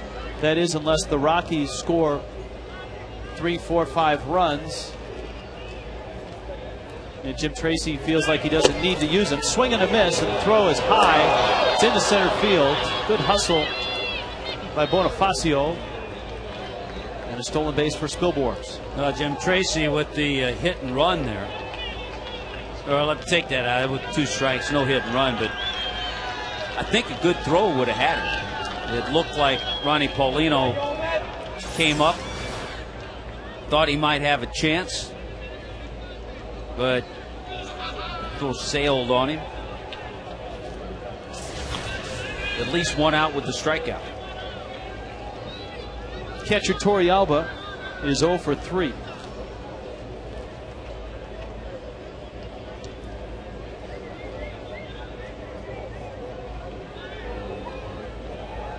They're still delayed in Atlanta, the Phillies and the Braves. So for many of you across the country that are looking for baseball, this is it. Everything in the books or rained out as they were in Chicago. The Marlins won the first game of the doubleheader here today, and they won it big, 10-3. Roller up the middle. That's going to be into center field. Base hit. Round third. Here comes Spilborghs. The throw hits the mound and bounces over everyone's head. Torrealba's headed for third. Paulino's throw is on the mark and waiting for him. Torrealba collapses at third. Torrealba, when I looked at second base, looked like the Energizer Bunny. He wasn't going to stop. He was just going to keep on going. It wasn't that bad of a throw, but once it hit the mound, this ball just finds the crease up the middle. Charged well by Bonifacio, but the throw a little low and it hits the mound and then bounces over the head of Paulino. So that would go 8-2-5 on the putout. And it's an RBI single for Torrealba. And it's not an error because he never hesitated. He was running all the way. But a big run for the Rockies. Ian Stewart is up. This is a big swing game in the wild card standings. The Marlins, when this series opened on Friday night, were 3 games behind the Rockies. They have shaved 2 of those games off with the win Friday and the win earlier today. So they're within a game. But it's so tough to sweep a 3-game series and a doubleheader. And the Rockies are proving that to be true, up 7-3 here in the ninth. Well, the tough part is that you win, and we talk about this a lot, you win the first 2 games of a series, you want to sweep. But in essence, when you begin a series, if you can take that series, take 2 out of 3, and continue to do that, you'll be okay.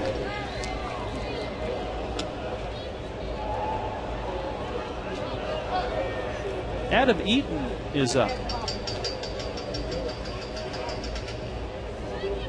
Well, you wonder if Eaton is up to come in or just up to get some work. We'll find out when we get back.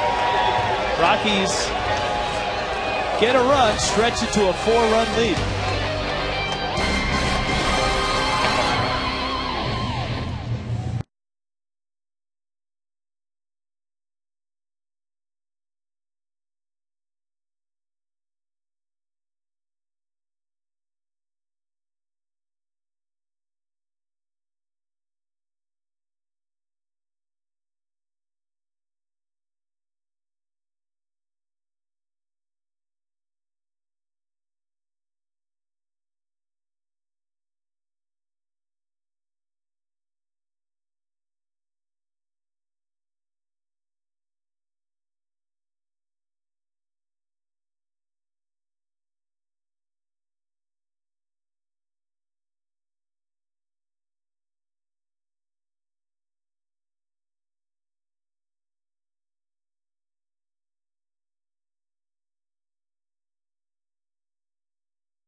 Florida wants you to be tobacco-free. Visit tobaccofreeflorida.com.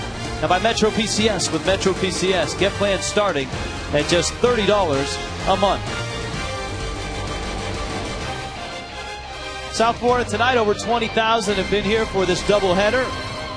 Marlins won the first 10-3. Rockies up here, and it's Houston Street who stays in.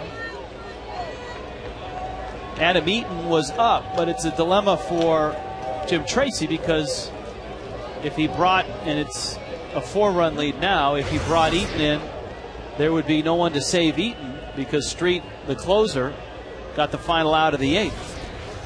So he's in there with a 4-run lead, and Ugla takes down low. Ugla has seen Street before in an Oakland uniform and was 2 for 3 with a homer against him. Well, you almost wonder if Eaton's just throwing perhaps for a start down the road, because he threw 3 innings Friday night. By the way, there have been 27 strikeouts in this game between the two teams. 2-0. Street working for Tracy. Managers sometimes, Tommy, will have a guy like Eaton on a doubleheader day like this held in reserve. Maybe he was going to throw to prepare himself for a start. And so rather than throw before the game, they'll tell him, you know what, let's wait and see what happens. It's one of those things I think you used to see more of in bullpens. You don't see as much of that anymore.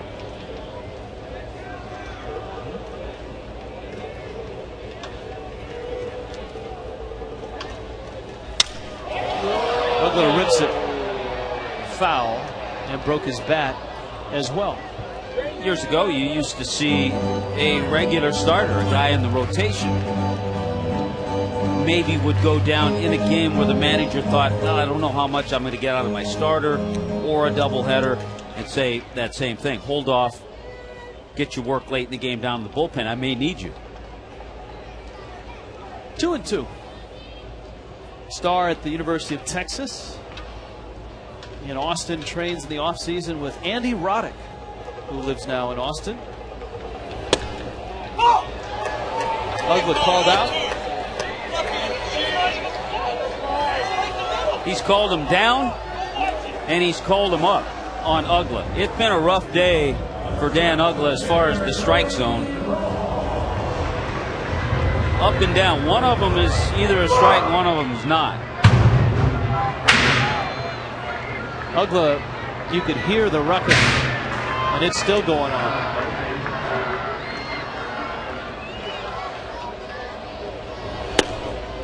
Remember now, he's called numerous pitches down that have been borderline down. Now that one's borderline up, but you figure if he's going to call that one down, that one's not going to be. Actually, though, that was closer than I thought. Yeah. Well, it looked like a strike. I'm sure the frustration of the previous calls boiling over for Ugla. Been a rough game, too, for Dan Ugla. Get it out, relax the day off on the flight to Houston, and be ready for the Astros tomorrow night. But what a day it's been for Cody Ross. 2 hits in this game, 4 hits in the first game. And he sends a ball into right field. Hop makes the catch. And it's a record-setting day for a Marlin in a doubleheader. Well, if you notice, a lot of his base hits have gone the other way. He has pulled some when given pitches. There's a perfect example. He had 2 strikes on him, just protecting the plate, up the middle. So when you see Cody Ross hitting balls to all fields, you know that he really gets locked in. 6 hits in the doubleheader. Down to Wes Helms now.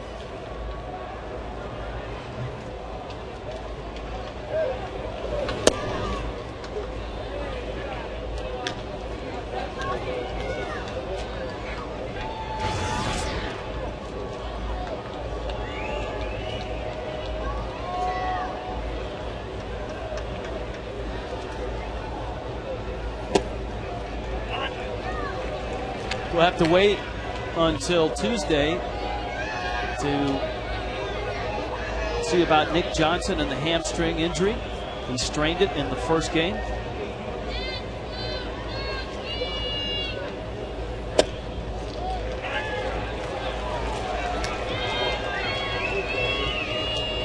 One and 2. Marlins hit the road to Houston. Rockies stay on the road up to Washington. And Helms goes down on a fastball. Houston Street comes in and saves this game as he gets 3 outs here in the 9th, and it got the all-important out in the 8th inning. And the Rockies salvage a game of this 3-game series. The Marlins come within a game of the wild card, but now get pushed back to 2 games. That's a game closer than they were when they opened this series. So all in all, taking 2 of 3 from the Rockies, moving up within 2 of the wild card. The fish will take it.